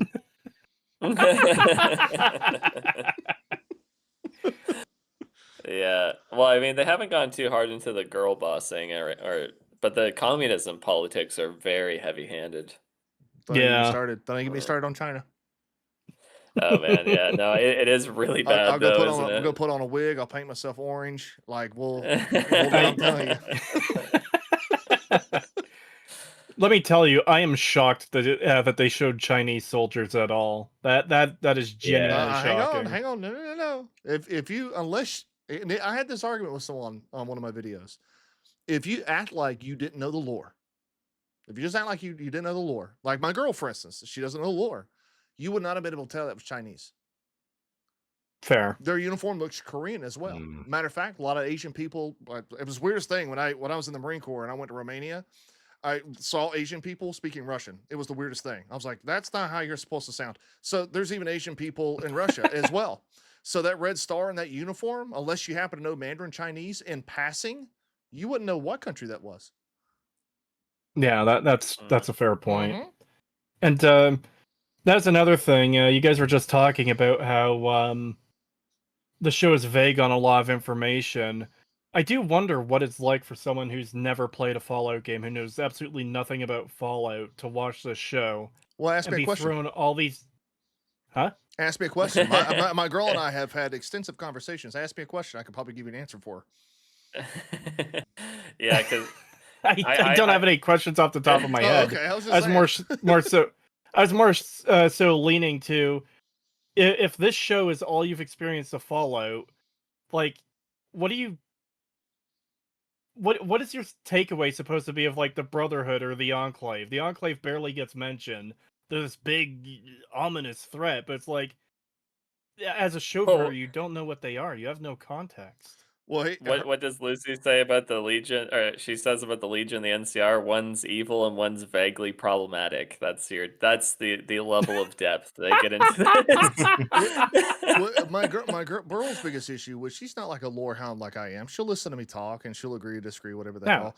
But like as a casual, right? And she's played Fallout 4. Here was her biggest concern, and I think that kind of hits the nail on the head because the thing I'm getting ready to say is it's Fallout. She asked me, she goes, "Where's the music in the show?"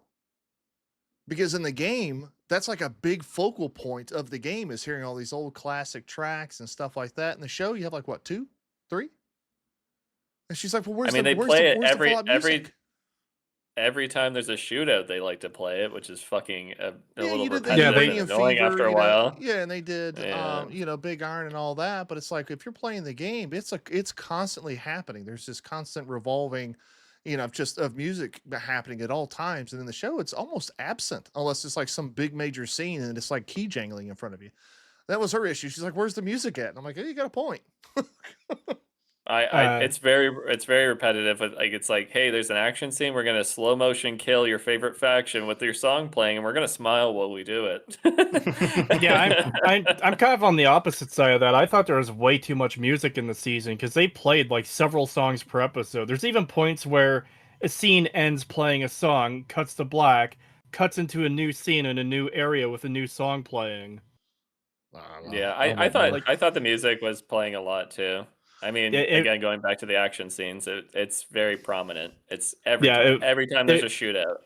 it was very overbearing. And I kind of I'm in the opposite direction of that. Of I would prefer if this show had the game music playing instead, like the actual, not the radio music, but like the Fallout 1 and 2 soundtracks, where um you have stuff like City of the Dead playing in appropriate areas, or um Desert Winds or Metallic Monks or whatever, where it plays into the tone of the original Fallout a lot better.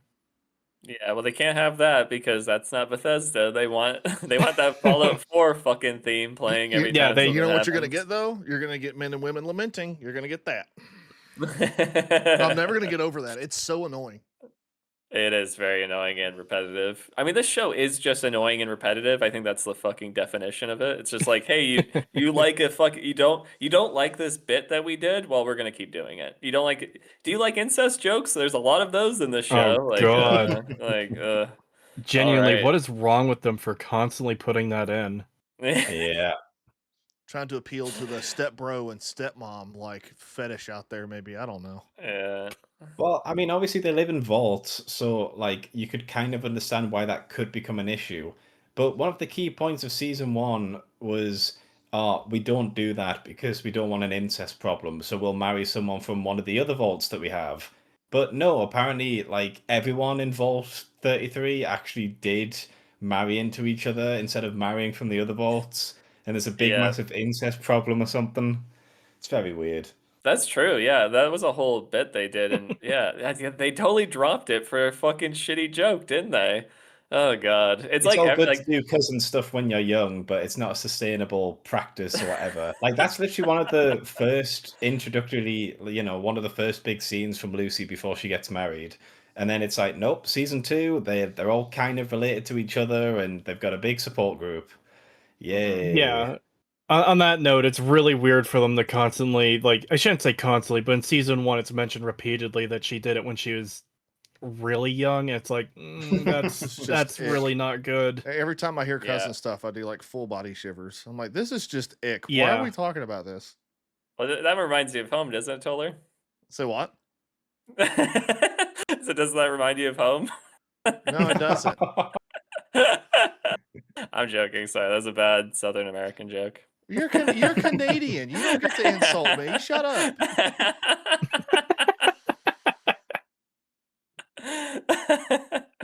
But yeah, the incest jokes are fucking horrible. I mean, yeah, the show in general just really starts to fall apart. Like even the smallest level, like what Lumar just said about the fact that they had a whole plot line set up in the first episode of the show where it's like, yeah, you marry into other vaults, and now it's just dropped for this bit about a incest support group thing that goes nowhere. They're like eating fucking cake and shit and hanging out and singing and dancing for this throwaway character.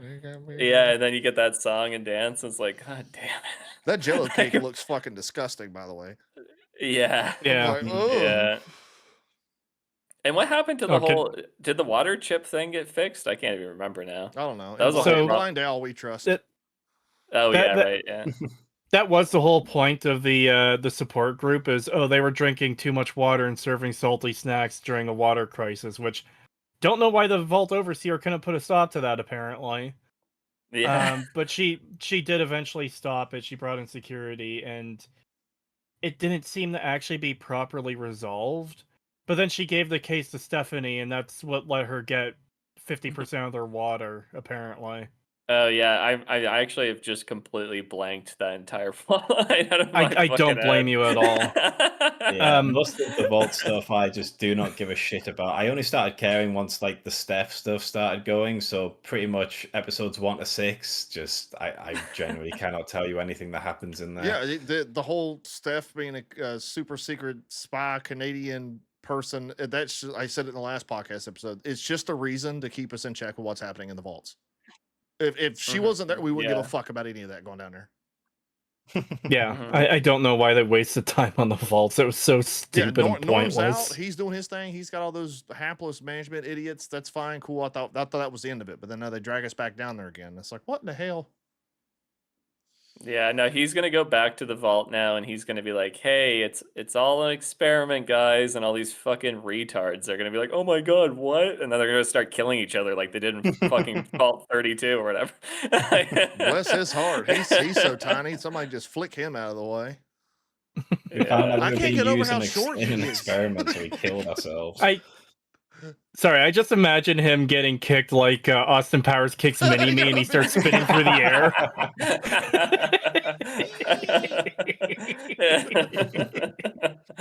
Oh man.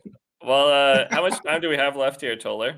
I mean, I've already told you that I could keep recording, but if you hear screaming in the background, that's my girl beating the hell out of me because I haven't started barbecuing yet. So Yeah, well, okay. All right. I wanted to do a little check-in. I know I know you had a bit of a time thing, so I'll just edit this part out of me asking you. no, I It's don't fine. care. Okay. Let all of Fair. you two know that my girlfriend beats me. I don't give a shit. Yeah. So we've talked about the Brotherhood, we've talked about the Legion, the NCR, the Kings, Mr. House. Is there any other faction that's you think neglected or needs to be rectified in some way? I mean, Not by they're these thoroughly people. got through all of them. Not by these people. Yeah, I No, know. no. You keep everything Yeah. as it is right now. Don't fuck up anything else. I mean, is there really anything they can't fuck up at this point? Like Don't they've thoroughly challenge them. Destroyed it. I think. Don't Oh, they're- speak that to fruition. Yeah. Well, I mean, they're not going to do one on the East Coast, you know, and that goes back to my theory about Todd Howard purposely destroying Fallout 1, 2, and New Vegas. Is that you don't see this show taking place on the East Coast, and I bet right now they won't do it. I bet they'll leave it alone.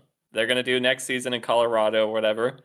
They won't touch Washington or Boston or anything like that. And that's why they didn't do any location before that was untouched, right? Like that was a huge question as to why retread old territory? Why do California again when you have like Texas or the Midwest or you know, places like Montana, New York City, like all these things like completely, you know, fresh for ideas, nothing's been touched yet.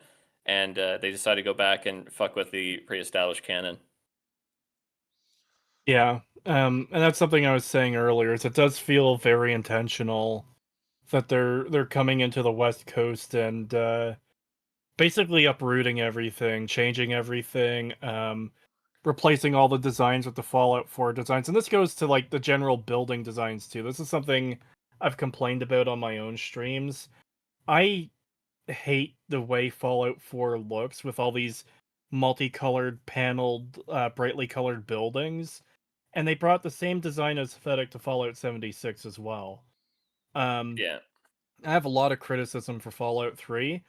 I absolutely love the general design of the world, like the way the buildings look. You've got the Art Deco style buildings. You've got these Gothic statues of just these ominous faces on buildings looking down at you all the time. It's an amazing vibe. And that seems to be something that's pulled from Fallout 1 and 2 as well. You see the oil rig from Fallout 2 with the giant stone heads on it. Yeah. And Well, that's... yeah. Go ahead. Oh, sorry. Yeah, I was just gonna agree with you. Yeah, in Boston and Fallout 4, it looks way worse. It looks really space age alien kind of shit. Like it's not. Yeah. It's The way not I describe it is it looks like a child's playset that's like nuclear apocalypse themed. That's a good way to say it. Yeah. Like it looks like a playground, and This is a criticism I've had for Bethesda Fallout for a long time, including Fallout 3. Um, it's basically just a nuclear flavored theme park. It's a theme park with a Fallout coat of paint, where Yeah, yeah, there's very little depth to the world building and characters and stories being told. It's just um a square of world space to romp around in, have fun shooting monsters and raiders and stuff, and like there's just very little depth to it at all. It's all about these moments of spectacle, style over substance and stuff like that. It seems like Bethesda thinks it's more interesting to show you a town that's populated entirely by children rather than actually trying to explain how something like that would actually function. And they do try. The explanations are really not good that they do put in. A lot of their lore feels like excuses for things to exist rather than reasons for things to exist. absolutely. That goes back to Fallout 3 too. Like Fallout 3 story, if you look at the story and the factions and stuff, it's just it's a bad copy of like Fallout 1 and 2, where it's like, Yeah, hey, guess what's over in the East Coast for some reason? We got super mutants again, and the Brotherhood and the Enclave. Oh wow, what are they doing? But it's like all the depth to them has been taken away. So you have like the super mutants, instead of following the master and having an ideology and a civilizational goal, they're just dumb monsters that can't even like conceive of peace. like they're Fox is one of them, and I think there's one more. Uncle Uh, Leo, who's a random encounter. yeah, there's just no yeah, there's no like depth to anything. And Bethesda's really bad for this, where they just take ideas from the old games and then rebrand them to be shitty. Yeah, like Yeah. Super Mutants in Fallout 3 and 4 are essentially just raiders but bigger. Yeah, exactly. Yeah. With all the lore and like again, like the Master's Army is such a cool idea, and that like carries over Yeah, all the way into New Vegas. Like the super mutants situation, again, it shows growth and change. Like that's something that Bethesda hates in the Fallout yeah, franchise, is things changing. And like in Fallout 1, we get the Master's Army. They're all well organized. They're the big threat. And then by Fallout New Vegas, like they've changed a lot. Marcus is leading one, peaceful village up in Jacobstown, and then you have the ones in Black Mountain, and they have different ideas of, what they want to do, and but they're all trying to pick up the pieces of their shattered empire, right? Like they're yeah, changing, they're evolving. And that's really cool. I think it has a lot of deep themes to it. And you can say that across the board, right? We talked about with the Enclave before. You can say the same thing about the Brotherhood of Steel. Like they show how these philosophies and ideologies change over time, and how the people who believed in these things change as well. Like the Brotherhood are a great example of like, this is the Fallout brand, right? Like Brotherhood of Steel are like known as the big Fallout guys. Like they're on every cover, or not every cover, but like they're well known. And in New Vegas, like they're shown to be failures, right? Like they're stuck in the bunker. They have nowhere to go. Every faction wants them dead. There's only like two situations where they can get out alive in the game. One, you ignore them, or two, you have to like go through all these hoops to get the NCR to forgive them or whatever. yeah. Um, it's again, it's just like time moves on, things change. And to quote Graham Wagner and Jonathan Nolan, history does not stagnate, things change. Yeah, but in the world of Bethesda and Amazon, things don't change; they stay the same. You have to go back to the Brotherhood being the top dog. You have to go back to the Enclave being the arch nemesis. You have to go back to the super mutants and the fucking everything needs to Yeah. stay the same. It can't grow.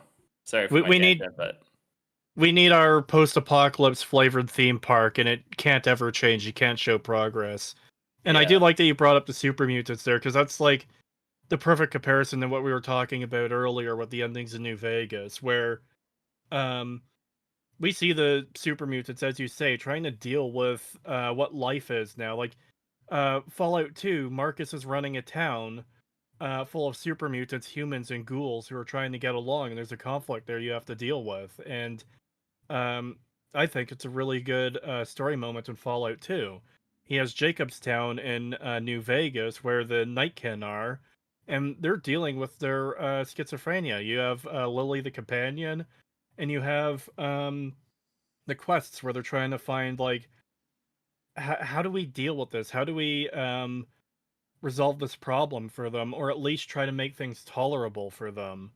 And Mhm. that's an interesting way to take them after the events of Fallout 1. And a proper follow-up to New Vegas would have similar things going on for the Legion, the NCR, for House if he survives. Like, where do all these factions go? You'd even have it for, like, depending where you set the follow-up, for the Kings, for the Khans, for the Boomers, and so on and so forth.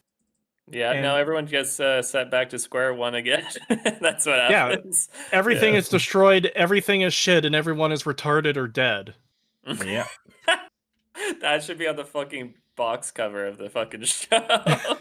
It's the worst way to continue everything, because I'm this is something I've said before. I'm fine with the NCR falling as a faction and being destroyed. I'm fine with the Legion being destroyed. I'm fine with House being killed. I don't want House to be killed, but if that's the direction the story goes, I'm fine with it. But it has to make sense, and it has to explore what all of that means, and the logical outcomes from it. One of the things that frustrates me greatly about this season is that so much time was put towards the mind control devices, and yet they spent no time at all actually exploring what it means to do that to someone. Where, like, it's a plot device where, like, yeah, this is bad, don't do that.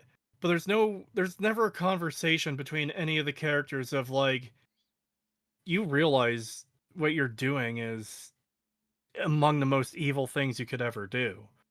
You're erasing a person from existence and just using their body as like a meat robot to do your bidding. There's Yeah, well, nothing like that. And you even have that moment where Hank is like, "Oh, I'm going to have my little girl back. I'm going to put the chip in you to make you a mindless zombie too." And there's no like it's not tragic for him that he sees it that he has to erase his daughter to because like she's never going to forgive him. It's treated as, oh yeah, things will go back to normal once I do that. And there's no actual acknowledgement that no, everything she is will be gone once you do that. There's no exploration of any of this stuff, and it's really, really annoying. yeah. Well, it's kind of in character for Hank, right? This is the guy who married a woman after knowing her for half an evening, and then also Well, doesn't see, believe in factions for some reason. that that's the thing too, is I don't know how in character this is for Hank, because you could take him in the direction that he's a cold, heartless monster, but you don't get that from season 1, not entirely, because there's that moment in episode 1 where he locks Lucy in the storage room as Moldaver is about to kidnap him, and he has that line of, "Lucy, you are my world," and it sounds like a genuine plea of like, "I care about you. I don't want anything to happen to you. You need to be protected because you're my child, and I don't want to see harm come to you." It feels like a really genuine moment of like, oh shit, he cares. This could be an interesting character. I want to see what they do with him.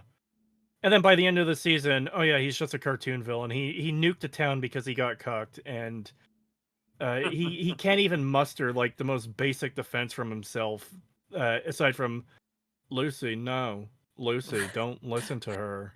Yeah, yeah.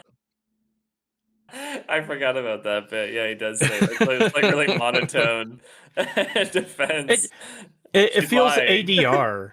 Yeah. It feels really ADR. It's like, oh shit, we should have had him defend himself. Kyle MacLachlan, just say Lucy. No, Lucy, don't listen to her.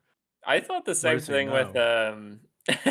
when we're going back to Cooper like laying in the snow in Alaska. He's about to be shot, and he's also about to get killed by a death claw. And it's like, hey, Walton Goggins, can you like lift your eyebrows a little bit for us? That'd be great. You're about to die twice over. It's fine. Like, don't worry about it. How do you feel about how pathetic the power armor is? Oh God. What, that And power also, armor that's been improved for 200 years, that somehow has a massive hole in the chest plate that you can just one-shot them? Oh yeah, I love it. Well, God it, damn. it's funny how inconsistent it is. Like, this was a problem in season 1. Maximus could throw a brick a mile away. He could kick a rock through a building in power armor, but also he got his power armor foot stuck in a little bit of wood and mud. Like barely anything. He should have been able to tear out of that no problem. And then he like punches the ghoul hard enough to destroy the scrap wooden building he flies into, but also it doesn't do any real damage to the ghoul. Doesn't And cave then we his get chest in. Yeah. yeah, it should have caved his chest in. But you also have Titus getting mauled by the bear, and the bear really didn't do that much to him. It scratched at the armor a bit. It did grab the head and like pulled at it a bit, but it wasn't too No, serious for the most part. he headbutts a rock and then he fucking dies. Yeah, he dies from that, right? Yeah, and then you that's see Maximus get like fucked 10 times worse by Deathclaws in season 2. It's like, no, he's fine. He doesn't need a stim pack to live. Sorry, just got my mic there. Yeah, no, that stuff's really inconsistent. The power armor is brutal. I mean, it looks good at times, but then looks really bad in others as well. Like, it's just like, oh, hey, you're wearing a cardboard box. Like, from a distance, it looks pretty good, but yeah, when you get up close to it, it's like, oh, this looks kind of shitty. Yeah. That's Fallout TV show in a nutshell. Oh yeah. It's kind of good, but once you actually get into it, it's fucking dog shit. Yeah, I think the aesthetic of Fallout the show is good for the most part. Like the ghoul looks great. You know, like the costume design for the most part is really on point. If you're going for that really uppity, like, you know, okie dokie version of Fallout, it looks like a, you know, good for the most part. But that's about it. You know, it's just like some costumes look good, some of the sets look good, but that's as far as it goes.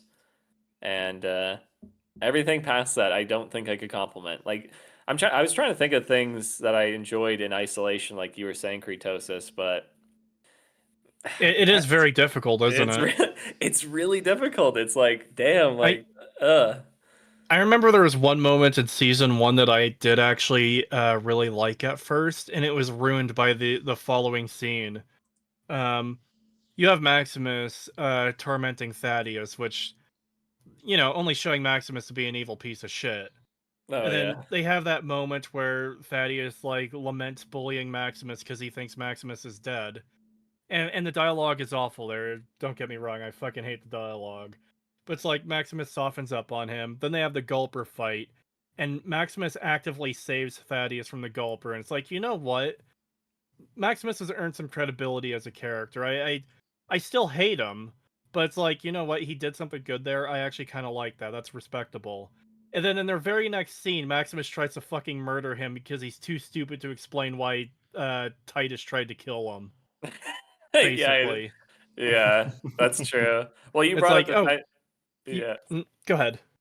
Oh, well, I was gonna bring up the point. Like, you brought up, you like that isolated moment where he has this moral choice with the kids, and, you know, he has to, you know, kill Yeah. the other guy to save the children. That made so little sense to me, considering his fucking morality is like in the gutter at season 2. Because Yeah.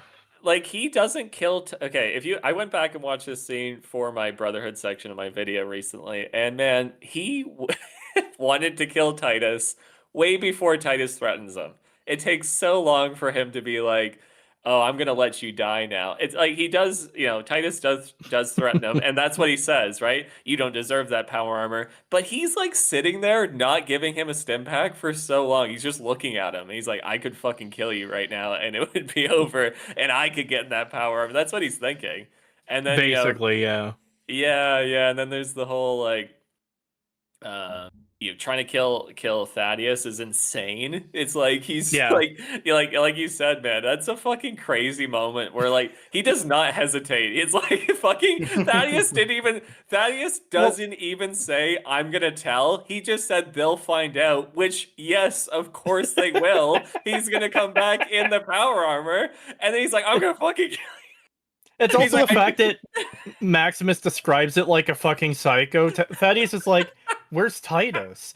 And Maximus is like, "Oh, he's dead. So, yeah. you know, we got to get our story straight." Yeah. I know. Well, he just didn't put any points in his speech or whatever. Fuck off. Like, it's Oh, so fucking dumb.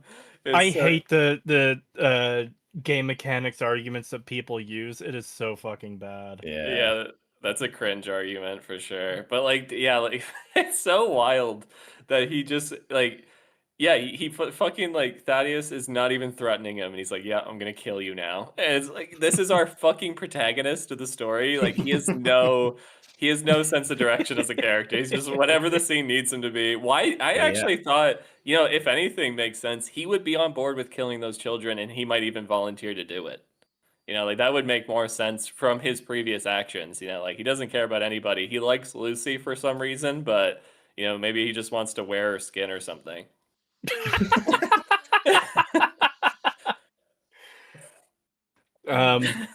My favorite joke that I put into my season 1 video on the Fallout show was actually in relation to Maximus watching Titus die. Have you ever watched Freeman's Mind? No, I haven't. It's a web series where a guy plays through Half-Life 1 and he narrates it as if he is Gordon Freeman, and there's a whole bunch of funny moments.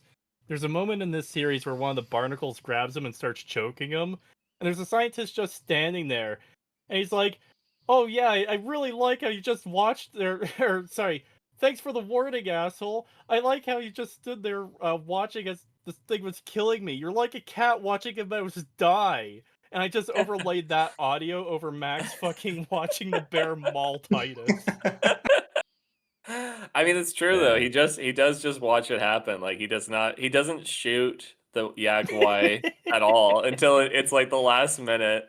And then he like sits there and Titus gets mad at him, fucking like reasonably so. He's like, "Give me a fucking stim pack." He's fucking sitting there. "No, give me a stim pack." And it's like, yeah, I'd be fucking pissed too. Be like, "Fucking move it, man."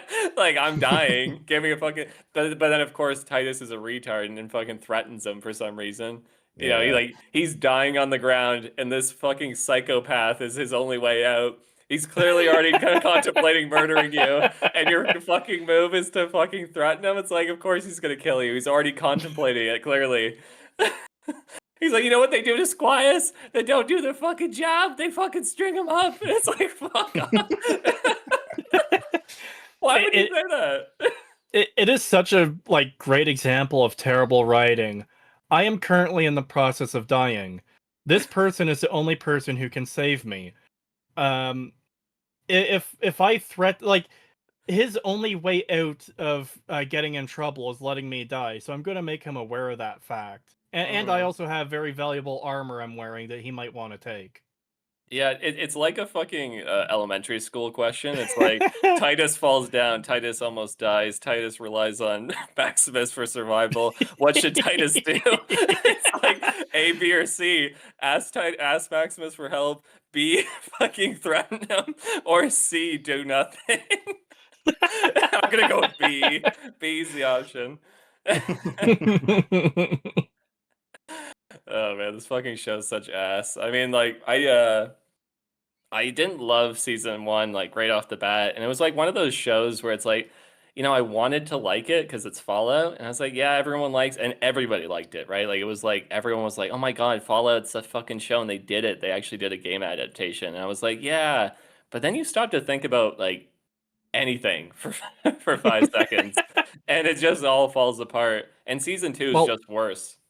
Yeah, that's very typical of Bethesda writing at this point too, though, where if you don't think about it at all, it makes perfect sense. The moment you stop to think about anything, it's like, wait, none of this works. Everything is stupid and contradictory and nonsense. What's happening here? Well, if the writer's perspective is, oh, this is a show with talking ghouls and super mutants, I'm not going to talk about the realism. It's like, all right, well, I guess we've gotten to that point where if somebody's dying on the ground, they think to threaten the person that's going to save them. We don't have to think about that. It's a world full of ghouls, though. Yeah. Oh man, what shit here. All right. Well, are you guys ready to wrap this up? I think we've reached the pinnacle of disgust with this show. I don't have much Yeah, else to say. I've just been pretty silent for a while now. Yeah. To be fair, we probably could go on for another several hours with all the problems this show has if we want to go through it very thoroughly, but I understand wanting to wrap it up now. Well, I'm being quiet because I'm listening for those inevitable footsteps coming down the hallway with the shotgun.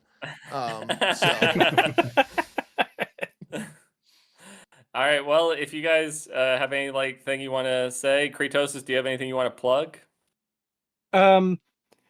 I do videos and streams. I've got all my reaction episodes up to the episodes of the Fallout show. And I'm making a big long breakdown of season 2, just like I did with season 1. Oh, nice. I How long can't is remember that? if How long is that going to be again? You said it's going to be like 5 hours.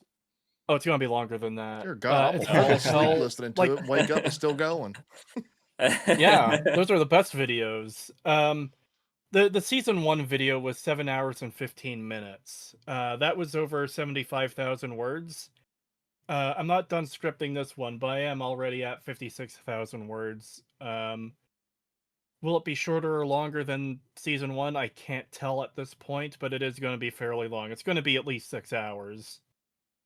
Okay. All right. Well, I'll listen to at least a part of that. I can't say I'll listen to full 6, but that sounds really good actually. Yeah, I could throw it in while I do some working out or riding the bike or something. Yeah, 6-hour videos are great. I try to go through everything. That's good. Yeah. I mean, there's a lot to talk about. Yeah. 6 hours is definitely reasonable, actually, now that I'm thinking about it. You know, I want right, well, how nothing out about of this show in season 3 except to know what happens with Cooper Howard and his family. But knowing this show and their dick teasing, the Barb and his daughter have probably gone off to Hawaii somewhere, and we'll find out in season 11. It'll be like the daughter's there, but not the mom, and you're gonna have to So wait another disappointing, season man. to see the mom. Even your own You know, creation, you created this character, you created this storyline. You couldn't even sum that up. Like, just fuck you. Mm. The theory I've heard is they're going to copy Fallout 4, and Janie is going to be like the leader of the Enclave now, and she's going to be evil, and Coop is going to have to deal with that. They are No, gonna do no, that. no, aren't they? no. She can't be evil. Nope, can't be evil for reasons. I don't know. They already had a fucking mom that wanted to blow up the entire world. She's for not evil either, for capitalism, reasons. so- yeah. So yeah, they retconned her being the most evil person in all of Fallout. Yep, reasons. Just leave it there. Reasons. Yeah. All right. Well, I guess that's it. So if you're still around and still listening to this, I want to thank you for sticking with us this long, and check out Creetosis' video. It's going to have lots of details, and I'm sure he will be as thorough as anybody would be on a 6-hour video for Fallout. So yeah, definitely check that out, and check out Lumar's channel and Toller's, and watch some of my other Lumar, shit. are you dead over there? Are you good? I'm fine. Yeah. Oh, okay. Just loving life. Yeah, I think we got to this point in our last podcast. We talked about the finale. I think we just got really sad at the end. I got so Yeah. bummed out by talking about. You're gonna see it when you're editing this. For like the last half hour, I'm just staring at the screen, with just looking like just eyes glazed over, like. All right. Well, thank you again for listening, and we'll catch you on the next one, guys. Talk to you later.